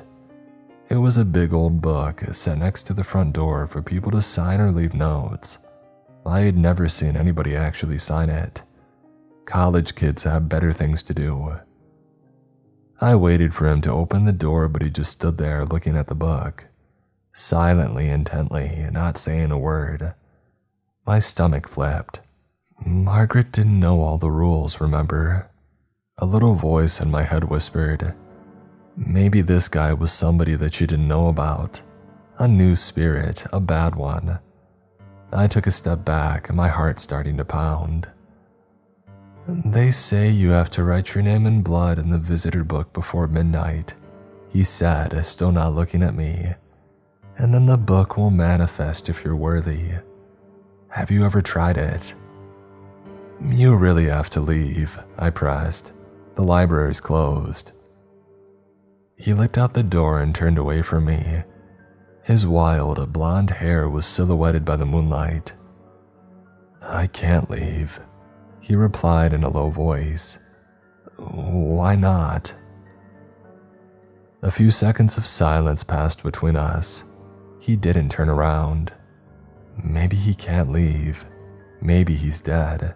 Maybe he's going to kill me. My heart ratcheted up, pounding painfully in my chest. The guy finally turned around. He was crying. I flunked 2 midterms, he said, his voice wavering. I need a win, I need something. Just let me stay, please. My heart plummeted. Poor guy, I knew how it felt to be heading towards a dark place. To feel like your luck has run out and everything in your life is heading for disaster. Amanda's face flashed through my mind. I can't, I'm sorry. The book, it's really dangerous. He paused, listening closely. I know how it is when everything goes wrong. I forced an awkward smile. This isn't the answer. There are all kinds of resources to help you. Student tutors, office hours, you can do it. You don't need the book. He paused and then finally he nodded. Okay. He passed through the doors, leaving me alone. I watched him walk down the stone pathway and into the moonlight, distorted by the old glass. And then something occurred to me. The Book of Blood. It didn't manifest to those who needed it most. It preyed on them, preyed on the vulnerable, like the quartet who were looking for their big break. Just like gambling, like lottery tickets, it preyed on those who needed some luck, who needed a win, and I needed to stop it. That's what the quartet wanted me to do. They wanted me to destroy it, so that nobody else would become its victim. I walked over to the visitor book. It lay splayed open on the table as if inviting me to write in it, as if daring me. I'll be back, I whispered to it. You can't do this, Margaret told me. I had told her my plan. Tonight I was going to intentionally summon the Book of Blood and I was going to destroy it. I was ready. I had researched everything that I could online over the past week. A few people said that they thought fire would destroy it. I had no way of knowing whether this were actually true or not, but it made sense. I threw a lighter in my bag, along with a small knife for the bloodletting. The book is dangerous, I told you that, she pleaded with me. I know, that's why it needs to be destroyed. You have to follow the rules. And I have been, I replied. But it's going to keep luring people out here, and at some point it's going to kill more students. Do you want more people to die? Of course not, she huffed. So let me do this. If you die, you won't be fulfilling your 6 months of mandatory employment, she replied. I think that I'll have bigger problems at that point. She sighed. Is there anything that I can do to convince you not to do this? I shook my head. When I pulled into the library's parking lot, I pulled out my phone. My finger hovered over the screen as I hemmed and hawed. Screw it, I muttered. Claire picked up after the third ring. Hello? Will you go out with me? What? Like on a date, I clarified. A pause. I normally would be dying inside right now, but considering that I was about to fight a lethal book, I didn't really care. Yeah, she said finally, her voice a little strained, a little nervous. I would love to. Great.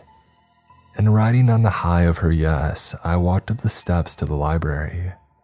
The sky was already dark. Golden leaves skittered across the ground in the cold autumn wind. The great stone library loomed above me like some enormous creature laying in wait for me. Golden light spilled out of the arched windows, the inside of the library warped and smeared through the old glass. I walked up the steps and I pulled open the heavy oak door. I waited until closing time, and then I got my gear, lighter, knife, rope, sage, a bunch of other stuff that I probably didn't need. I walked over to the visitor's log, the moonlight shining down on me, and I slid the knife across my palm. I grabbed the quill. I dabbed a little hand sanitizer in the edge of it first. No use in getting some disease from this thing. And then I dipped it into the pooling blood on my palm. I began to write my name. It was a lot harder to write with blood than what it looked like in the movies. To save on blood, I started writing the letters really small, but it still required a lot of it. My last name wasn't one of those short, simple ones, like Jones or Smith. No, I had one of those long Polish last names, with lots of C's and Z's. I had never been more unhappy about that fact than right now. I managed eventually to write my whole name in blood. By the end of it, my palm was throbbing painfully, but I was done. And then I waited until the stroke of midnight. At midnight, I went down to the shelf where I had put the book last, aisle 19 in B3. The basement floors were dark as usual, the shadows threatening to take over everything. But when I perused the shelves, the book wasn't there. After half an hour, I gave up and I went back upstairs. I decided to look up in the catalog again. Maybe it would have a location, this time somehow. I typed in untitled, and this time it did come up with a location. Aisle 11, B3 level. I started to stand. No, the location changed. Now it said aisle 8, B1. What? I watched as every second or so the book's location changed. Although it seemed to be getting closer, it wasn't a linear trajectory. It went back and forth, but it had started on B3, and now most of the locations were popping up as B1. And then, just like that, the location stopped changing. I was on the main level, aisle 13 behind me. I began to stand, and then the power cut out with a sizzling pop. The computer screen blinked off. Every light in the library went off, even the safety lights. Only the red exit sign remained on, glowing in the darkness at the opposite end of the library. I swallowed. This is it. I pulled up my phone, turned on the flashlight, and then got up. My legs shook underneath me. I walked towards aisle 13, my heart pounding in my chest, and then I saw it. A thin trail of blood reflecting in the light from my phone. I walked over to it and then turned. The trail led down the aisle in a thin line. I heard the pit of it dripping somewhere in the darkness beyond. I followed the sound until I found the untitled book, wedged on the top shelf. And that's when I saw something glinting at the end of the aisle. 4 pairs of eyes. Fear seized me, but then I realized that it was only the quartet. They stood at the end of the aisle, silent, watching me intently, their faces barely lit in the light of my phone. And then, one by one, each of them nodded. I grabbed the book off the shelf and flipped it open, and then I pulled the lighter out of my pocket. The flame ignited in the darkness and the bookshelves awash in orange, flickering light. And then I touched the fire to the page. The flames hungrily burned up the old paper, a jagged line of char crawling down the page towards the spine. I glanced up at the quartet. They were smiling.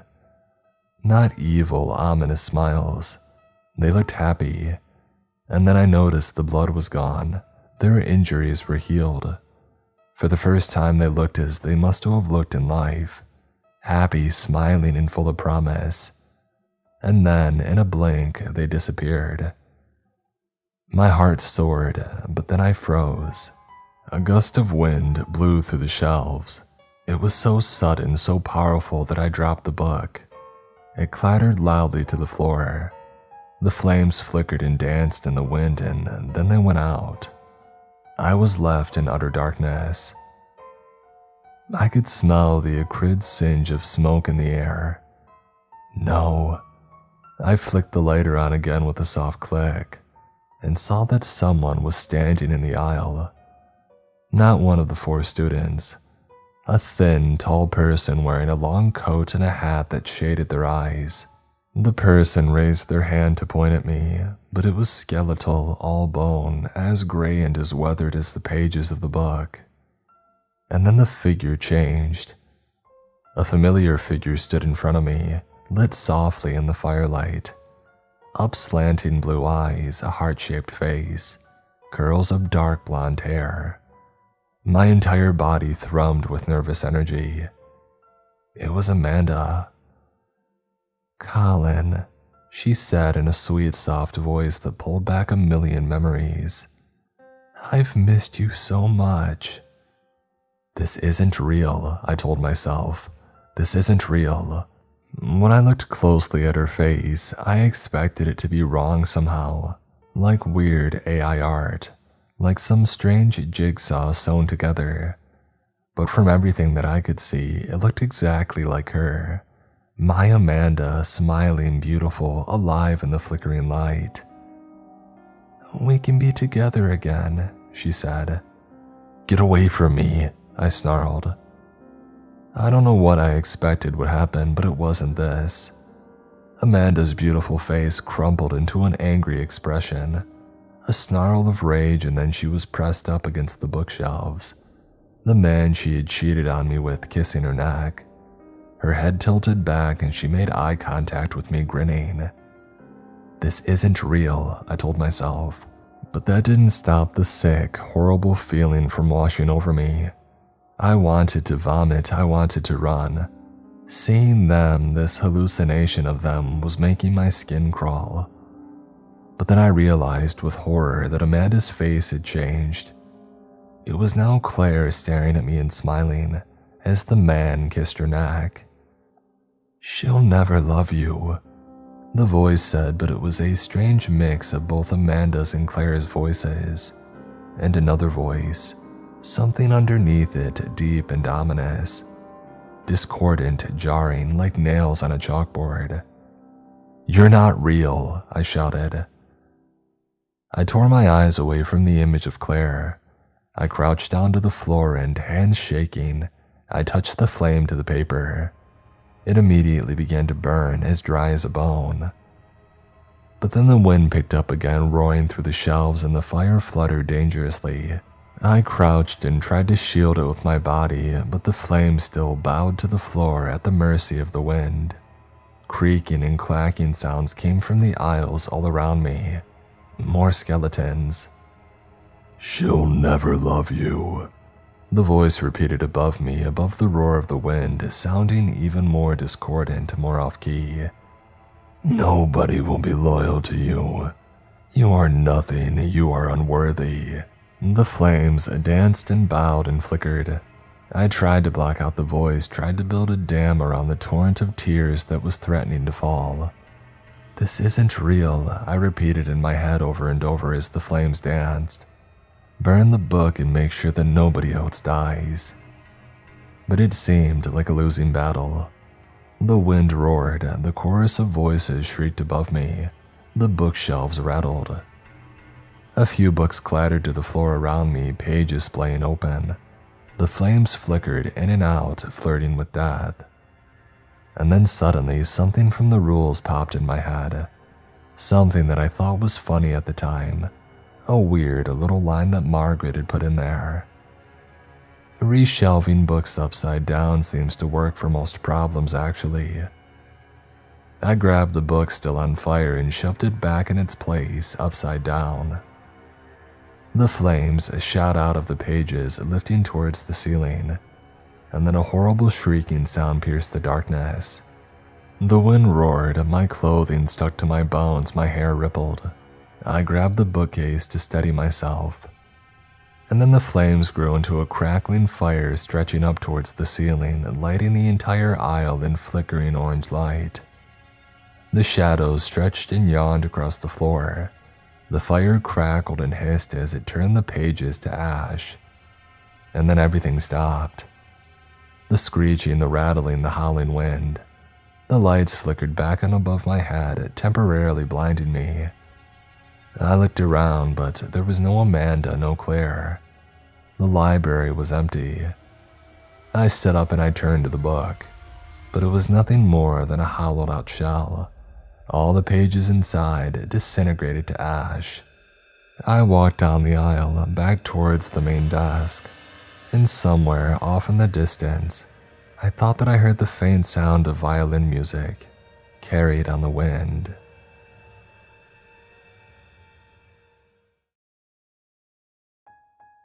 I bought this at a charity shop on Market Street, she squealed excitedly. It looked like something that you two would love. The rigid cardboard box, far too firm for its apparent age, was marked with a black, serif font that read, Peter's Place. The cover image depicted a titchy plastic figure painted purple striding slowly forwards. A figure seemingly disinterested in the several white plastic figures pursuing it at a far greater pace. And every character powered towards a nearly nondescript house in the distance. Little more than a childlike outline of a home, a triangular roof, 4 windows and a door. The picture contains some indistinguishable shapes of various muted colors. Despite the mint condition of the cardboard, its weathered ink told the truth. There persisted a persuasion, moving towards the forefront of my mind, that the faded cover had lost some of its imagery to time. Lost secrets that perhaps would have told us much more about the ancient game. Who would have told us, perhaps, never to play it? Grandma proudly placed the game on the coffee table, and I offered my younger sister the Krasinski smirk, as if smugly eyeballing some hidden camera. She stifled laughter behind bubbling lips, and our grandmother obliviously settled into an armchair. It pains me to sound like a brain-rotted adolescent, but Michaela and I haven't ever enjoyed board games, so I wondered why Grandma had presumed otherwise. Still, I felt shameful for thinking that way. I knew better. Around the time I went to university and my sister entered 6th form, the Templeman family adopted a new, stilted dynamic. Mom and Dad had changed. At first, I thought it had something to do with my sister and I embracing new phases of life. However, a few months ago, our parents finally revealed that Grandma was displaying some early signs of vascular dementia. We hadn't been too surprised. During the holidays, Michaela and I often spent a few days at our grandmother's house, and we had noticed her cognitive decline over the years. With this new knowledge, of course, we realized it was more serious than that. We realized that our time with her was precious and fleeting, so we would have done anything to make her remaining days pleasant. Whether it had been a 3-hour marathon of Antiques Roadshow, or an evening on some dull board game. "What are the rules, Emmett?" Grandma asked me. I lifted the lid, wincing as it loudly scraped against the sides of the box. For a moment, I almost needed to strain, as if the lid were wrestling with me, as if it were unwilling to reveal what lay beneath. But it eventually came free. "You need to hit the gym, spaghetti limbs," Michaela laughed. I unleashed a backhanded swing, thumping my sister on the nose with the cover of the box. She recoiled. "Behave, children," Grandma tutted before her eyes suddenly glazed. "Where did you get this game? It looks fun." I sighed, feeling the mood in the room lower. "It was, you bought it for us, Grandma." "Oh," she softly responded, before clearing her throat uncomfortably. "Yes, that's right. Sorry. So, let's start, shall we?" "I just need to read the rules first," I chuckled. "And you need to explain them to us, you dirty cheater," Michaela added. "I will," I said, rolling my eyes. "I'll repeat them word for word, and you'll spend about 20 minutes reading the entire rule book just to check that I didn't lie to you." "That sounds about right," Michaela nodded. "And then one of you will have to read them aloud a second time because I'll have forgotten," Grandma giggled. My sister and I laughed along, but there was a hint of sadness in that moment of joy. Grandma's wit still cut sharply whenever it poked above ground, but that edge had become blunter over the months. It was a side of her, much like all sides of her, that we rarely saw after the diagnosis. Whatever remained of Grandma in terms of who we knew was slowly dying. And grief is torturous when the body, but not the mind, of a loved one lingers before you, for there may still be moments of that person that you used to know, painful reminders of that gradual deterioration. To fill the pained pause that followed the round of laughter, I explained the rules. In Peter's Place, The house is home, the place which safeguards all that is dear to you, all that you wish to hold and never let go. You have been displaced and you must return to your pleasant abode. However, you are not the only one with eyes on that shining beacon in the darkness. Peter is seeing that you have woken far from home, and he hungrily eyes this opportunity to take everything that you love. You and your teammates, each moving a white piece 1 or 2 squares per turn, must work together to reach the house. At the end of each round, when all players have taken a turn, Peter, depicted by the purple piece, will move 1 square closer to the same destination. You win if every teammate reaches the house before him. You lose if it becomes Peter's place. You may be faster, but he is far more cunning. Peter knows that legs grow weary. The journey will weather you, perhaps even taking everything. Peter, on the other hand, cannot be slowed, cannot be stopped. He moves steadily. Every turn you will move in whichever direction you so please. There are many possible routes, always the same destination. However, to win, every single player must reach the house before Peter.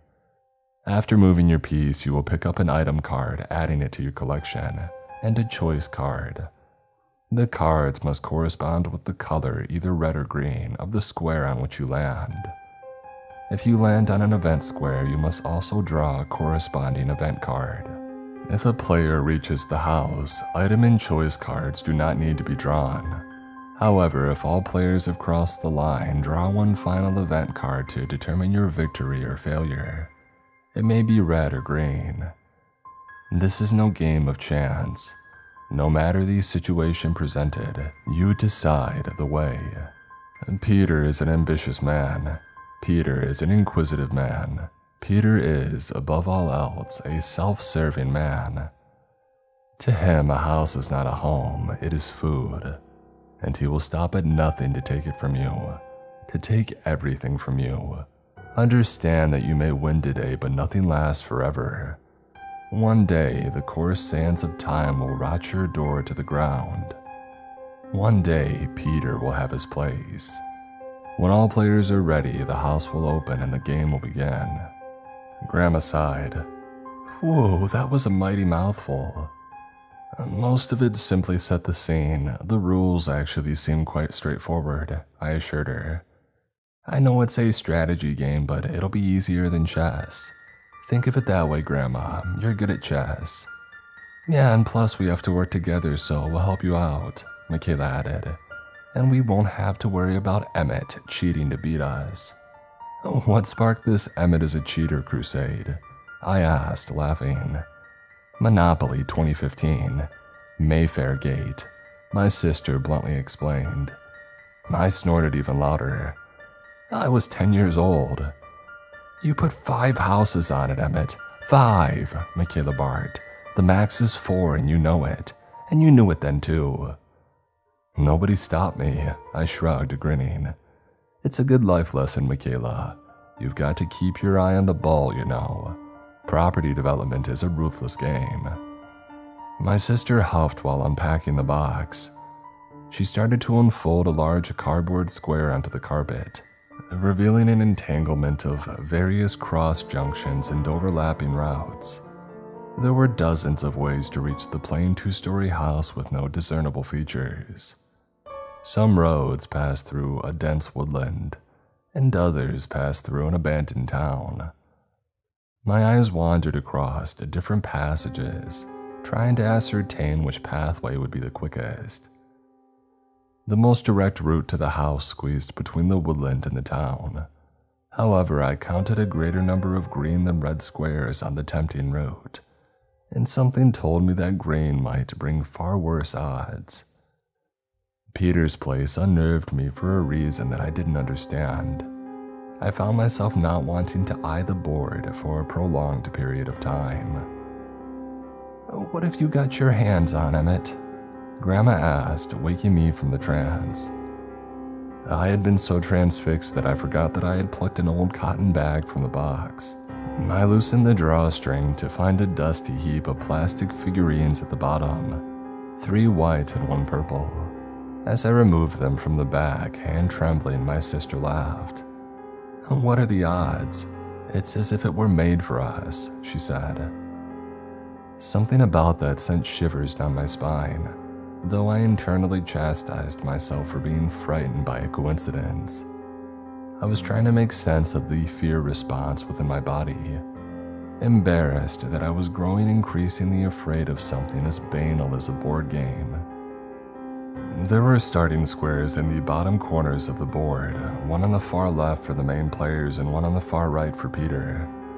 I placed the 3 white pieces who were frozen in sprinting poses on our starting square, and the purple figurine frozen in a brisk walking pose was placed on the opposing square. At Peter's feet, a purple squared route led to the house, circumventing both the woods and the town. No obstacles, no great rush needed. He would creep to the same destination as us, 1 square at a time. "We're in a hurry, aren't we?" Grandma laughed, picking up one of the white figurines and admiring it. "It's been quite a few years since I was able to run like this." "And look at Peter," Michaela said, pointing at the figurine. "He's hardly even trying." "Are we ready to start?" I asked, "or would we rather watch TV?" "Oh, the television set will be there in an hour or so," Grandma said. "Let's play." "Bold of you to think that we'll finish that quickly," Michaela said. "Who's first?" And given my churning gut, I wanted to refuse, but I knew my grandmother might have very few lucid days left. I realized that we had to cherish nights like that one. Soon she might not be able to play board games at all, I thought. Soon she might not even recognize my face. "It doesn't say," I eventually replied. "Grandma, do you want to start? We'll go clockwise. You, Michaela, me, and then Peter." "Sure," Grandma smiled. "You'll have to move the piece for me, though. It'll hurt my back to keep clambering out of this chair." "Of course," I said, lifting one of the white pieces. There came a sharp click from the hallway, startling the 3 of us, and our eyes shot to the back door, which stood ajar. A moment later, we were all laughing at our skittish reactions. "Well, I suppose that means the game begins," Michaela said. "Sorry, dearies," Grandma apologized. "That latch has been on the blink for eons." "I'll shut it," I said. "Oh, don't bother, Emmett. The door will only do it again," she called as I bounded into the hallway. I closed the unlatched back entrance and my eyes were drawn to the patterned glass, which barely allowed any visibility of the field beyond Grandma's cozy back garden. But my gaze met something in the distance, illuminated by the dusky red light of that strange time post-sunset. A being hid in the forest, dark and shapeless, watching me with eyes that couldn't be seen. Driven by some force beyond me, I opened my mouth to release a soundless scream, terrified and helpless in the face of whatever surveyed me. "Emmett," Michaela shouted from the living room, "are we playing or not?" My lips sharply rejoined and I controlled my breathing, wondering what I had just experienced, wondering how to rationally explain it to myself, given that I had never suffered from any mental illness, given that I had never believed in anything beyond what could be seen, heard, smelt, or touched.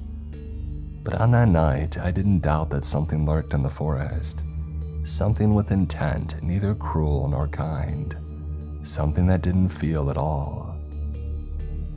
"Which way would you like to move?" I asked quietly as I re-entered the room. "Oh, I don't know," Grandma chuckled. "Towards those lovely trees, perhaps." I nodded as sitting on the carpet and veiling my emotions, as I didn't want to be teased for odd behavior. "1 square or 2 squares?" "Oh, why 2, of course. The faster we win, the better," Grandma said. I pushed her piece forward and she landed on a green square in the forest. As I reached towards the green pile of item cards, I still struggled to shake the feeling that red would be safer, but it had to be tested. I was relieved and slightly amused to read the item card that I had drawn from my grandmother. It depicted a rectangular wrapper branded with the words, Brands Grove Oats. "You've earned yourself a chocolate bar," I laughed, handing the item to her. Grandma gleefully took the card, squinting through reading glasses to inspect it for herself.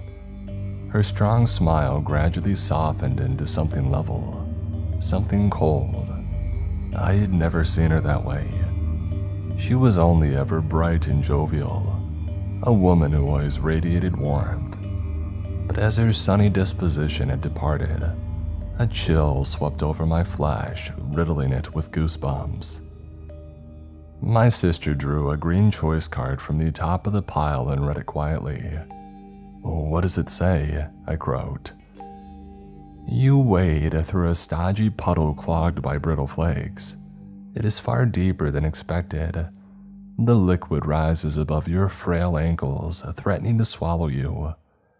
Do you jump out and skirt around the pool, moving one square backwards?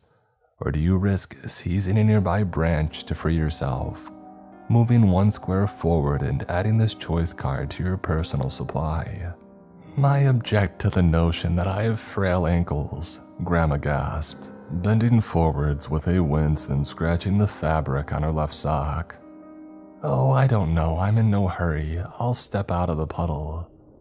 I nodded, moving her piece one square backwards. "Seems like the safer option to me." "Oh, really? There didn't seem to be any downside to pushing forwards," Michaela said. "It's sad that you would have to keep the choice card," I pointed out. "I have a hunch that we might be punished for having certain things in our supplies. Who knows what we'll draw later?" "Oh, the rules didn't mention that," my sister replied. "The game has unwritten rules," I thought to myself, shuddering as the darkness of the woods filled my fractured mind. Whatever, Peter's slow, isn't he?" "Right, it's my turn," Michaela said, eagerly pushing her piece 2 squares along a different route. "Makes sense to try another way, and I'll pick up this red item card. Oh wow, a shovel. Maybe you'll dig us out of some dire situation," I suggested, trying to perk up. She grinned. "Yeah, Laura, hit you over the head with it if you annoy me. Anyway, let me read this choice card. You find a bicycle propped against a nearby tree. Do you take it, moving forward an extra 2 squares, or leave it, staying on your present square?" "Leave it," I said. Michaela rolled her eyes. "You're no fun. We'll be playing until sunrise at this rate." "It seems risky. If you move 2 squares forward, you'll land on an event space," I said, pointing at the board. "So why are you assuming that events will be bad?" my sister asked, pushing her piece forward. "I'll take the bicycle, and I guess I'll be picking up a red event card. Here we go." My eyes started to lose focus at the edges and my throat elongated, feeling like concrete yet elastic at the same time. I realized that I hadn't breathed in roughly 20 seconds. I had been watching Michaela with a horrified expression as she silently read the card without revealing her thoughts. "What does it say, dear?" Grandma asked, smiling in a way that implied she had forgotten whatever had unnerved her. "You become distracted by something in the forest," my sister eventually said. "You see a lamb entirely out of place being circled by wild foxes. The predators viciously tear the helpless creature limb from limb. You are so distracted, in fact, that you miss your following turn." And Peter smiles. "After all players have finished this round, he will take 2 steps forward." "I told you," I sighed. Michaela shrugged. "It'll be fine, he's still slow." I smiled weakly, struggling to conceal the burgeoning dread in my body. My turn had finally arrived. I scanned the board, unsure as to which route would be the safest. I was starting to suspect that there may be no safe ways, so I followed my sister's lead. I took yet another path, pushing my white figurine 2 squares to the right, heading towards the abandoned town. As I neared Peter's purple path, A shiver coursed through my form from top to toe, and I was certain that I felt a fourth presence in the room. Certain that I had heard breathing in the lounge's empty corner. Haunted but outwardly composed, I kept playing. Told myself that I had started hallucinating. Told myself that there may be a leak in the house. I almost excused myself to inspect Grandma's carbon monoxide alarm. I had landed on a red square, which felt safer, though I wasn't entirely sure. I berated myself for fearing a simple game as I picked up a red item. The adrenaline left my body as I read the mundane card. After a few awful seconds of bracing for terror, it was wonderful to feel such a sweet release. "It's a torch," I laughed, flashing the card at everyone. A perfectly ordinary item. Nothing that upset me as much as a chocolate bar. Of course, I reminded myself that Grandma wasn't well, and that helped to settle my anxious waters as I reached for a choice card. "You find yourself in an empty town," I started, frowning as I wondered how the card coincidentally correlated to the route that I had taken. "Go on," my sister laughed. "You're such a slow reader." "Sorry," I said, clearing my throat. You find yourself in an empty town. Excited to have reached somewhere, you run forwards, move an extra 2 squares. Your excitement fades as you realize drapes are drawn, cars are nowhere to be seen, and every inch of the place appears upon first glance to be uninhabited. But you enter a small store and find a crying girl, palms digging into her eyes. Sounds like every girl's reaction to you, Emmett. Michaela giggled. "Shut up," I said, pushing my piece an extra 2 squares forwards. As you get closer, you realize that she's not crying with sadness but joy. Today's a good day. Her face is nothing but a beaming smile, and she finally removes her hands to ask what you would like. And you ask the girl to call a taxi for you, missing your next turn, but moving forwards an extra 5 spaces. Or do you buy some things from the shop, picking up 2 extra item cards? "I vote that you call the taxi," Michaela said. "What do you think, Grandma?" Sorry?" Grandma asked, eyes suddenly returning to us. I lost myself for a second. "What's happening?" "Don't worry, Grandma," I said, turning my attention to Michaela. "If I call the taxi, I progress 5 spaces to a green square." "You really think the colors matter, don't you? This is a game of chance, not just strategy. Each colored pile has good and bad cards." "We don't know that," I said, reaching towards the red pile of items. "I choose to buy some things from the shop. I've got a blanket and a tire iron. Great additions to my collection." Weird things for the same shop to sell, but okay," Michaela replied. "Right, so we've all finished our turns. Round 1's over. Let's move, Pete." I half expected the purple figurine to walk on its own accord, striding to the measured rhythm of some tribal tom-toms. However, I heard only the beat of my overworked heart as my sister pushed Peter 2 squares forwards. No drums and no sign of Robin Williams. "Before we continue, I think I should take a trip to the loo," Grandma said, grunting as she braced herself on both armrests of the chair. "Oh, I'll take you," Michaela said, abruptly standing and catching the game's empty box with her foot. "Careful," I said as the cardboard flipped. "Oh, shoot," Grandma said as my sister helped her out of the room. "We should really be thinking about dinner, shouldn't we?" "Emmett said that he'll get takeaway for us," Michaela replied. "It's late though, you're right." "I'll do that now," I distantly said, eyeing the underside of the box. As my grandma slowly exited the room, arm supported by my sister, I closely observed the overturned box. Hastily etched into the back, seemingly with the sharp edge of a blade, was a message. "Can't kill it. Don't play it." There was an unsettling urgency to the penmanship or swordsmanship of the message's anonymous author. It would be rational to interpret the words as evidence of the previous owner's bizarre sense of humor. Still, that wasn't what I believed, though you may as well be tiring of me saying such things without any notable evidence. I simply wanted to delay telling the story of what happened after I staggered across the driveway, sweat cascading down my temple, and slumped into my car. But I will tell you I must. Michaela and I, usually without our parents, visited Grandma often. And the nearby village, like so many secluded parts of Wales, had always been a sleepy and idyllic place. A place mostly inhabited by petrels and not people. However, on that game night, a little after dusk, the town's character had changed. The sleeping land had perished entirely. Still haunted by what I had read on the back of the box, it took a few seconds to process the new air in the village. As I followed the skeletal roads, I almost forgot why I had come to the town, but a gurgling stomach reminded me. Whether the pang had been a sign of hunger or fear, I still did not know. What I wanted more than anything was to turn around, return to Grandma's house, and scorch the game until all that remained were ashes. Can't kill it.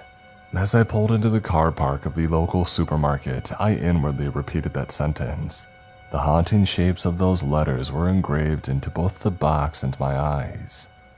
A deranged scrawl searing holes into my retinas. I was so afraid that I hardly noticed my surroundings, which still leaves me thankful. Thankful that I may well have overlooked certain horrors. The ones that I did witness were terrible enough. The shop's glass panes released a white glow onto the streets, a glimmer of hope in that dark place. Yet my dread grew as I neared the automatic doorway, and when I entered the supermarket, much to my displeasure, I found nobody. Around 8 on a warm Saturday evening in the middle of spring, the local store was empty. It's a small town, I reminded myself. What is wrong with you tonight? I mean, get a grip. A sudden vibration stuck my side with a hot poker, and I jolted before reaching into my jacket pocket. Often I barely noticed the sound of my phone. On this night, however, the metallic buzz echoed loudly down the silent aisle. Though as I rustled around to retrieve my phone, I convinced myself that I had heard a distant door swinging. "Hi, idiot," I answered. "Whoa, why are you so grumpy?" Michaela asked. "Because this town is dead." "You're only supposed to be grabbing food, not finding a nightclub." "Yeah, well, you're slowing me down," I pointed out as I entered the aisle for frozen food. "What do you want?" "Grandma took her turn," Michaela said. "and I had to skip mine, remember? So it's you to go. What do you want to do?" I scoffed. "Didn't want to wait for me, huh? Just move my piece through the town."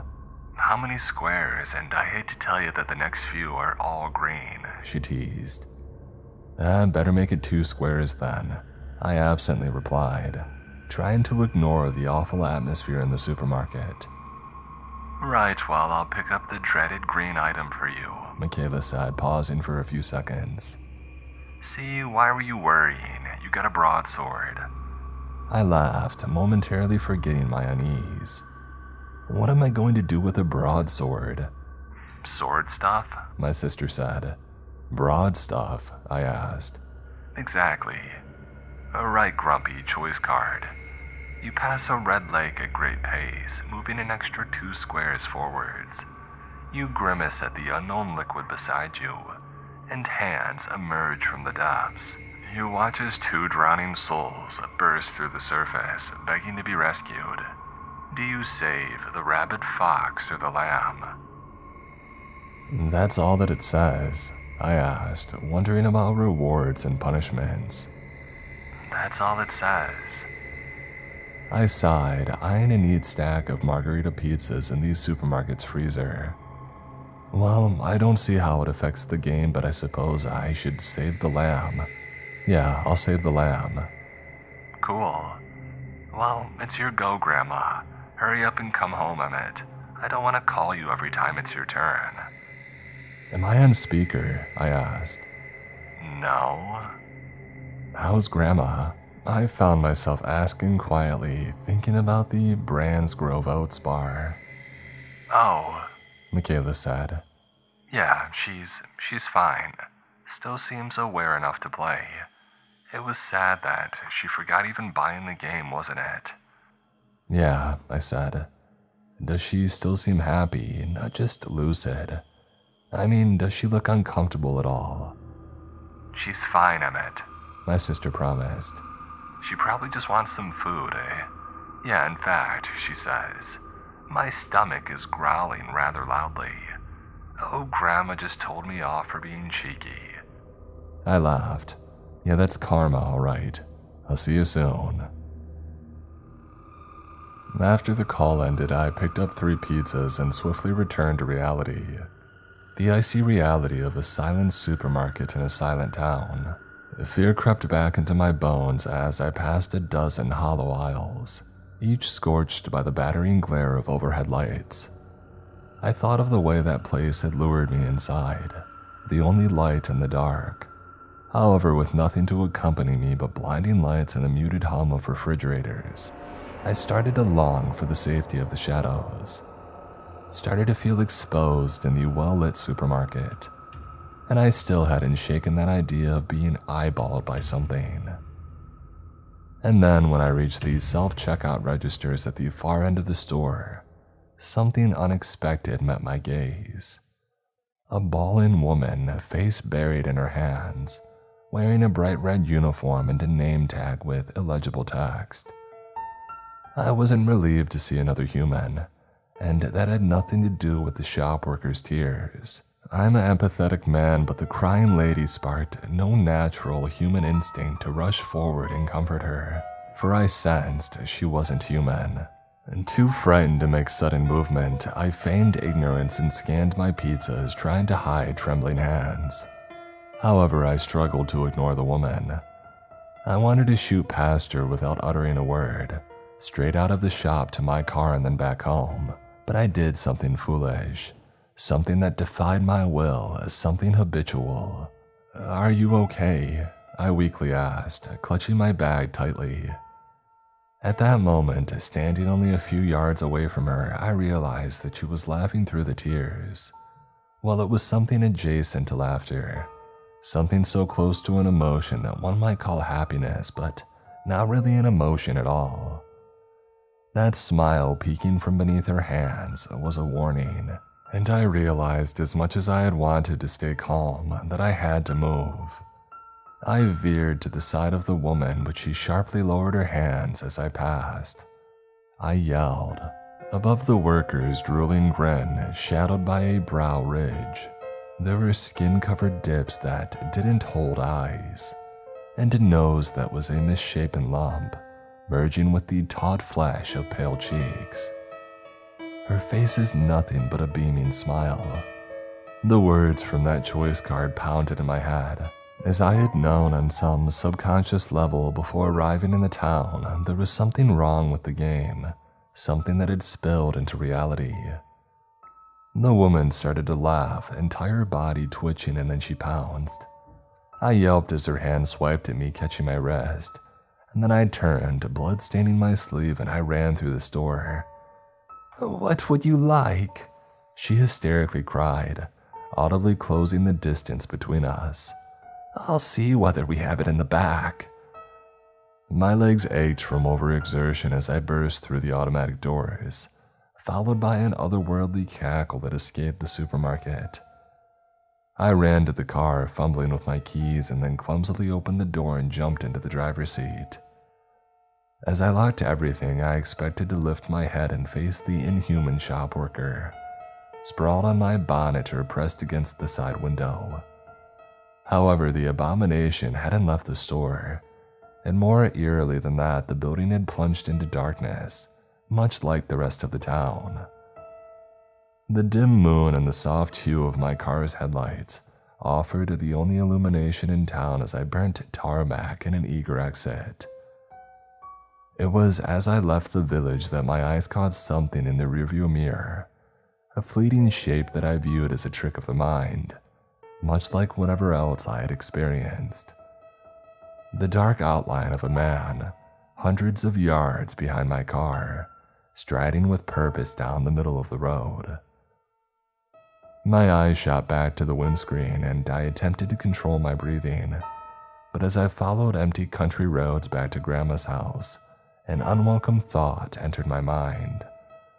The possibility that the three of us may be the only living people left on Earth. And given what I had experienced, that idea didn't seem deranged. In fact, I fearfully wondered whether we were still on Earth at all. After I rolled onto the driveway, I sat in the car for a few minutes. Pizza sitting on the seat beside me, hard sitting on my tongue. I thought of the woman in the supermarket, the lack of facial features other than that horrid mouth, the terrible laugh which had tagged me. These are all things that have rational explanations, I told myself. The man in the road, even the sense of being watched. I picked up the shopping bag, painted my face with a false smile, and I opened the car door. For Grandma and Michaela, I had to hold it together. For them, I had to finish the game. I knew in my gut that there was no stopping it, as much as I longed for us to run away, but I would do my best to shield them from the horror. "I'm back," I announced as I had entered the house. Finally, my sister called from the living room. Grandma and I gained some juicy items during our turns. I got pepper spray and a winter coat. She got a rope and a pair of running shoes that let her move 3 squares per turn. She'll reach the house during the next round, and we'll be there in only a few more. I nodded stiffly, sitting down and immediately pushing my piece 2 squares forwards. Grandma was 3 squares away from the house. Michaela and I were both 6 away, nearly there. Fortunately, I landed on a red square and narrowly avoided an event space. I drew an armor card which promised to protect against 1 negative outcome, and then I faced a choice between moving forward 1 space, but losing 2 of my items, or moving back 1 space. The latter would have taken me to the event square, so I chose the former, discarding my torch and blanket.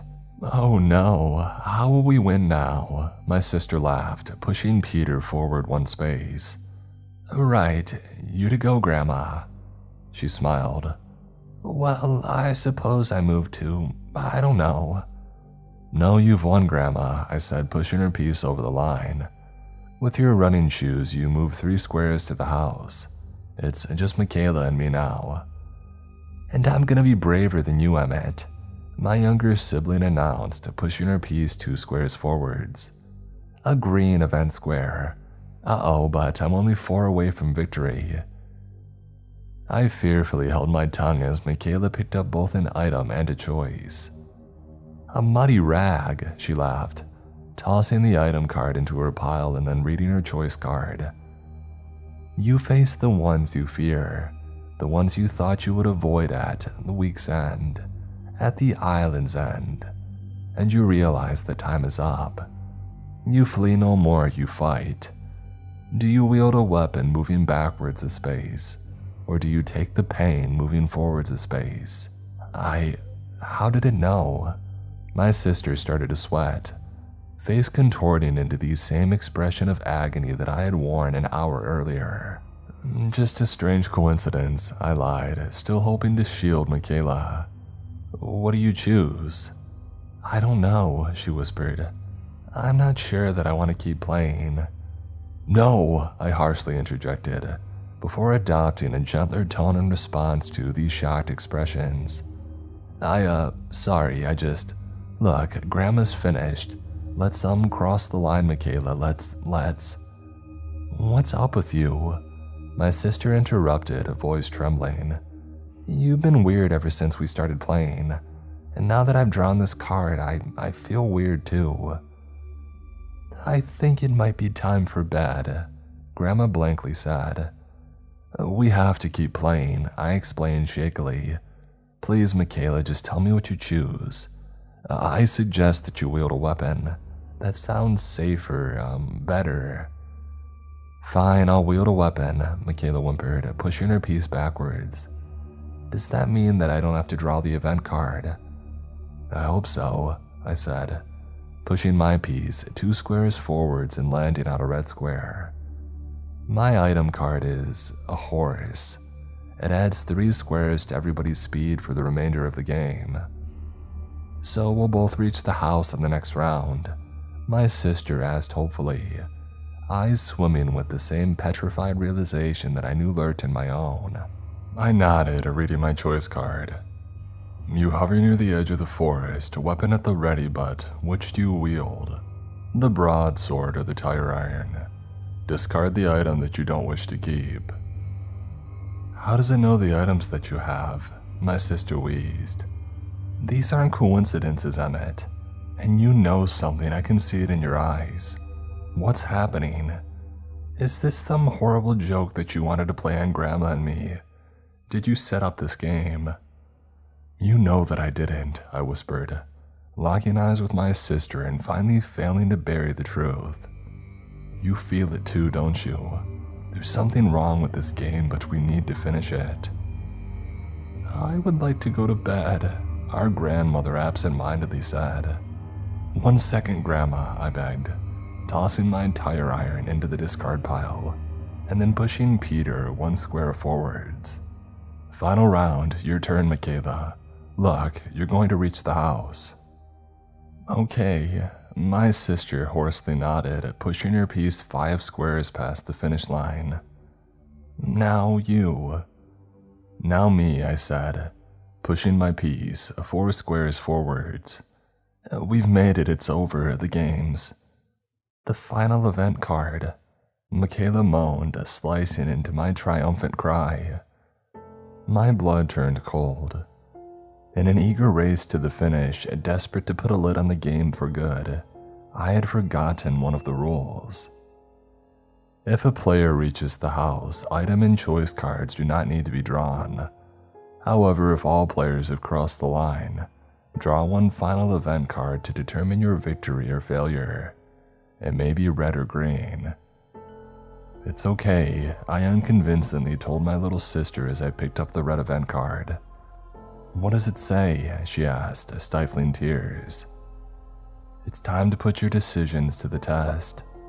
You have chosen the routes and now your bodies must match your words. Before anybody else uttered a word, all light vanished. Not only overhead, but outside. It was deeper and darker than that, of course. The world was gone, replaced by one devoid of color.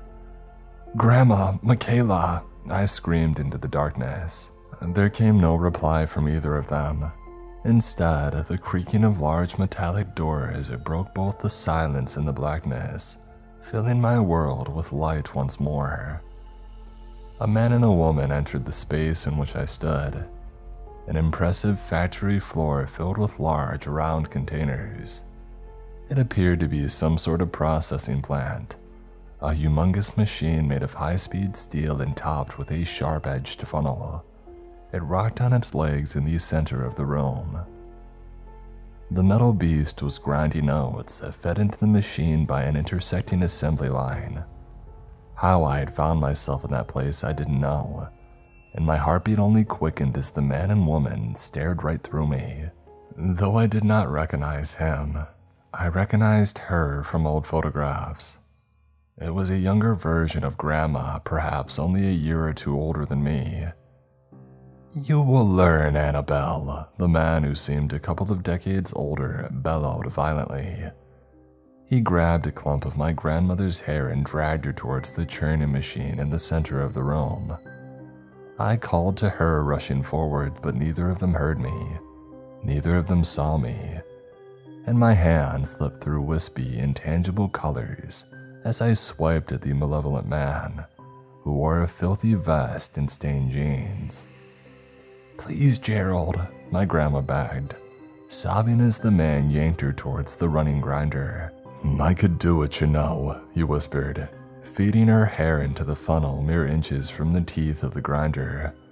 I'd put you in one of my chocolates and nobody would know. It would be our little secret. For the next few months, I would gradually eat my way through you. Your meat would fill 1,000 bars. Gerald, Grandma cried as he started to taunt her, lowering his handful of her blonde locks into the open funnel. "You're not thinking clearly. Let's just go to bed, okay? It's just one of your bad days." "Every day with you is a bad day. No wife of mine will entertain wild ideas of working in the city. If you were to let others gaze upon you, I would do something worse than this, Belle. Something far worse. Better that it end this way, my darling. I'll make it quick." In a moment of violent abandon driven by some primal urge to survive, Grandma transformed from a timid girl into an emboldened fighter. She snatched her husband's lower arm, halting him moments before the first blonde strand was bitten by the frightful metal jaws of the machine.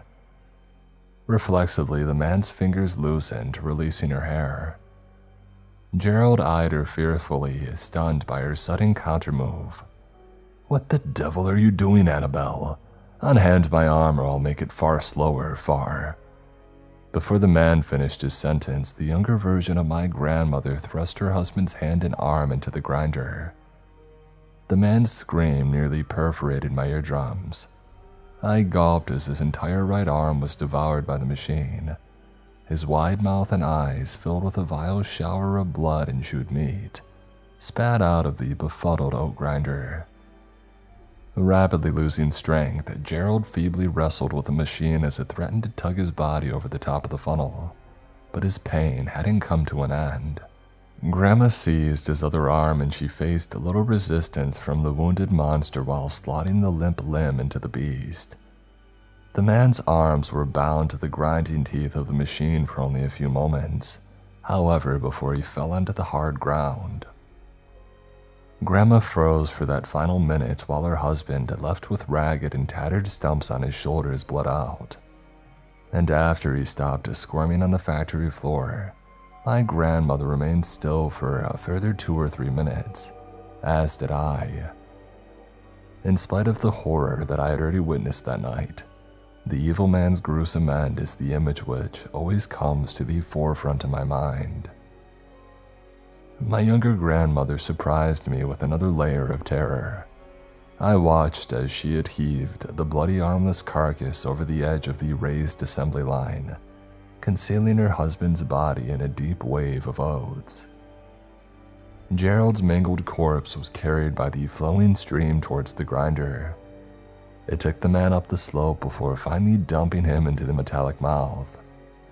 Not only what remained of his stumps but his entire body. A reddish rain littered with soft clumps shot upwards as the machine sought to unclog its gullet. With great struggle, however, the grinder managed to process the man, incorporating him into a fresh line of Brandsgrove Oats chocolate bars.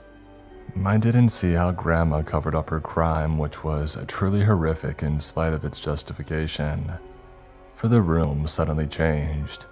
As if blood had smeared the overhead light bulbs, the factory's white glow had turned red, and Annabelle's appearance had altered. Her trauma had morphed into pure, disbelieving horror as she started to age, started to transition before my very eyes, from a young woman into the elderly lady that I knew, all in a matter of seconds. And then, with a brutal gust that threw the doors open, Grandma's frail form was hurled into the assembly line of oats. We both screamed as she was carried by the brittle current towards the same fate that her husband had met decades earlier. And as she struggled to stay afloat, I saw in her haunted eyes, regardless of the dementia that she understood, that she still recognized what she had done so many years ago. Moreover, she finally saw me. Wherever we were, present or past, she saw me. "Help!" she wailed. "Grandma!" I cried, desperate to save her. But my eyes were drawn to the open factory doors. A second scream had sounded from outside, and the doorway revealed a forest, the woodland behind Grandma's house. My chest started to rapidly pound as I distinguished 2 shapes bobbing clumsily above the tree line, disturbing leaves as they came closer, and 2 gargantuan heads belonging to things that lurched towards the girl in the grass. She lay in a clearing just before the tree line, arms raised to defend herself from the misshapen horrors. Michaela. It suddenly became clear, the choice that I had already made in Peter's place. The rabid fox and the lamb. My eyes started to water as my legs, propelled by some force beyond my will, carried me towards the factory doors. Away from my terrified grandmother, who was still being carried by a fearsome flow towards the worrying grinder. Towards my sister, who awaited the two looming creatures of the forest. Creatures taller than these swaying birch trees, with bodies human yet far from worldly. As the factory doors closed behind me, I swiveled around to find not a building but the field between the forest and Grandma's home. She was gone. I screamed for her, tears staining my face, but Grandma didn't answer my call. Instead, plucked from a dark crevice of the field came a black stallion, one with an eyeless face and skin peeling from its bones, a steed that I didn't want to approach. However, when I noticed the holstered sword tied to its reins and heard another scream from Michaela, I realized that I had already chosen this fate. The horse and the broadsword. I mounted the unholy creature which came from some world below or parallel to ours, and then facing the looming terrors, I booted the stirrups and galloped ahead. The vile entities came into view and I recognized their tattered rags.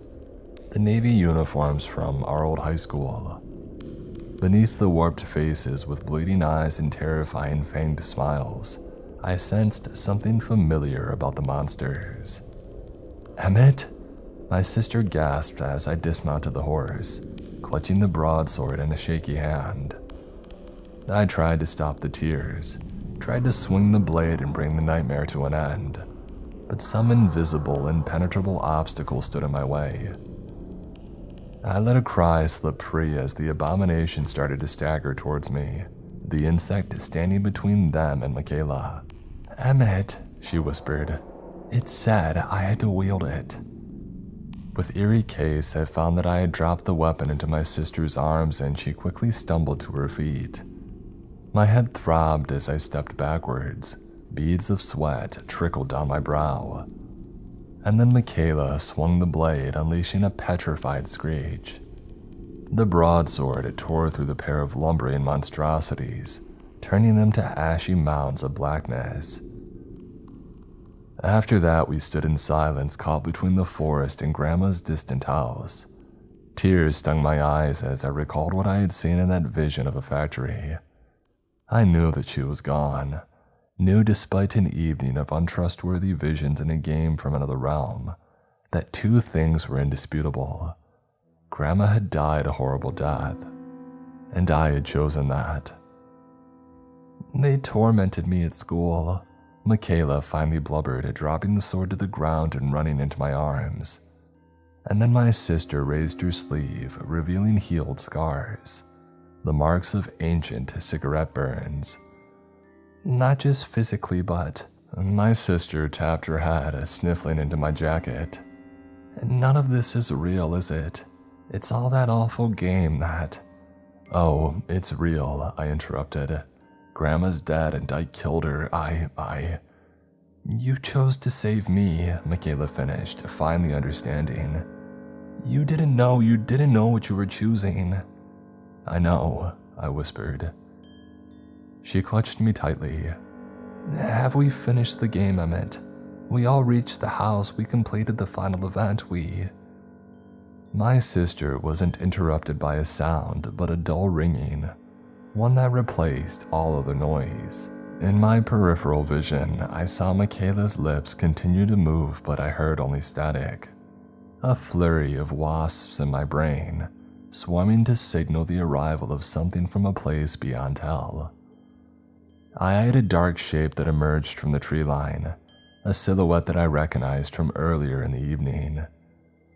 He was little more than a black outline, but the motion of his form was well communicated. He was strolling with insidious intent, strolling towards us, or rather towards the house.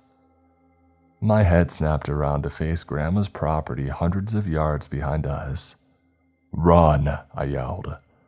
My sister lifted her head, eyes not quite meeting the forest, but I know that she saw it. She pretended not to see, but I read her face. There were no words from either of us, only a limb-tearing sprint across the field. The horse had abandoned us, so we had to rely on our own feet. As a pumping pulse filled my ears, I told myself that we had by far outpaced Peter.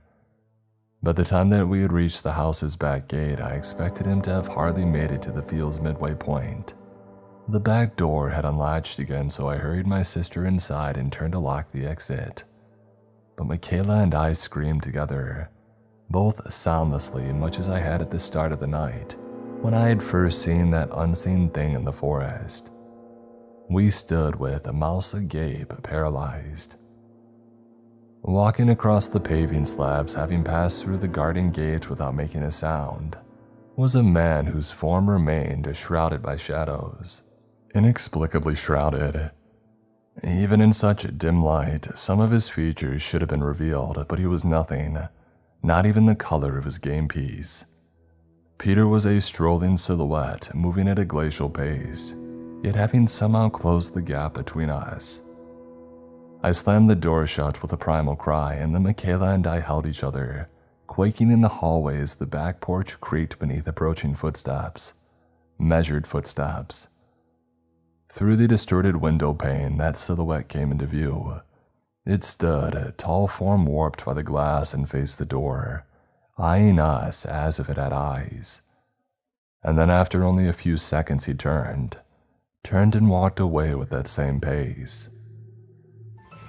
We were left with only a gash on my wrist and Grandma's disappearance to prove that any of it had in fact happened.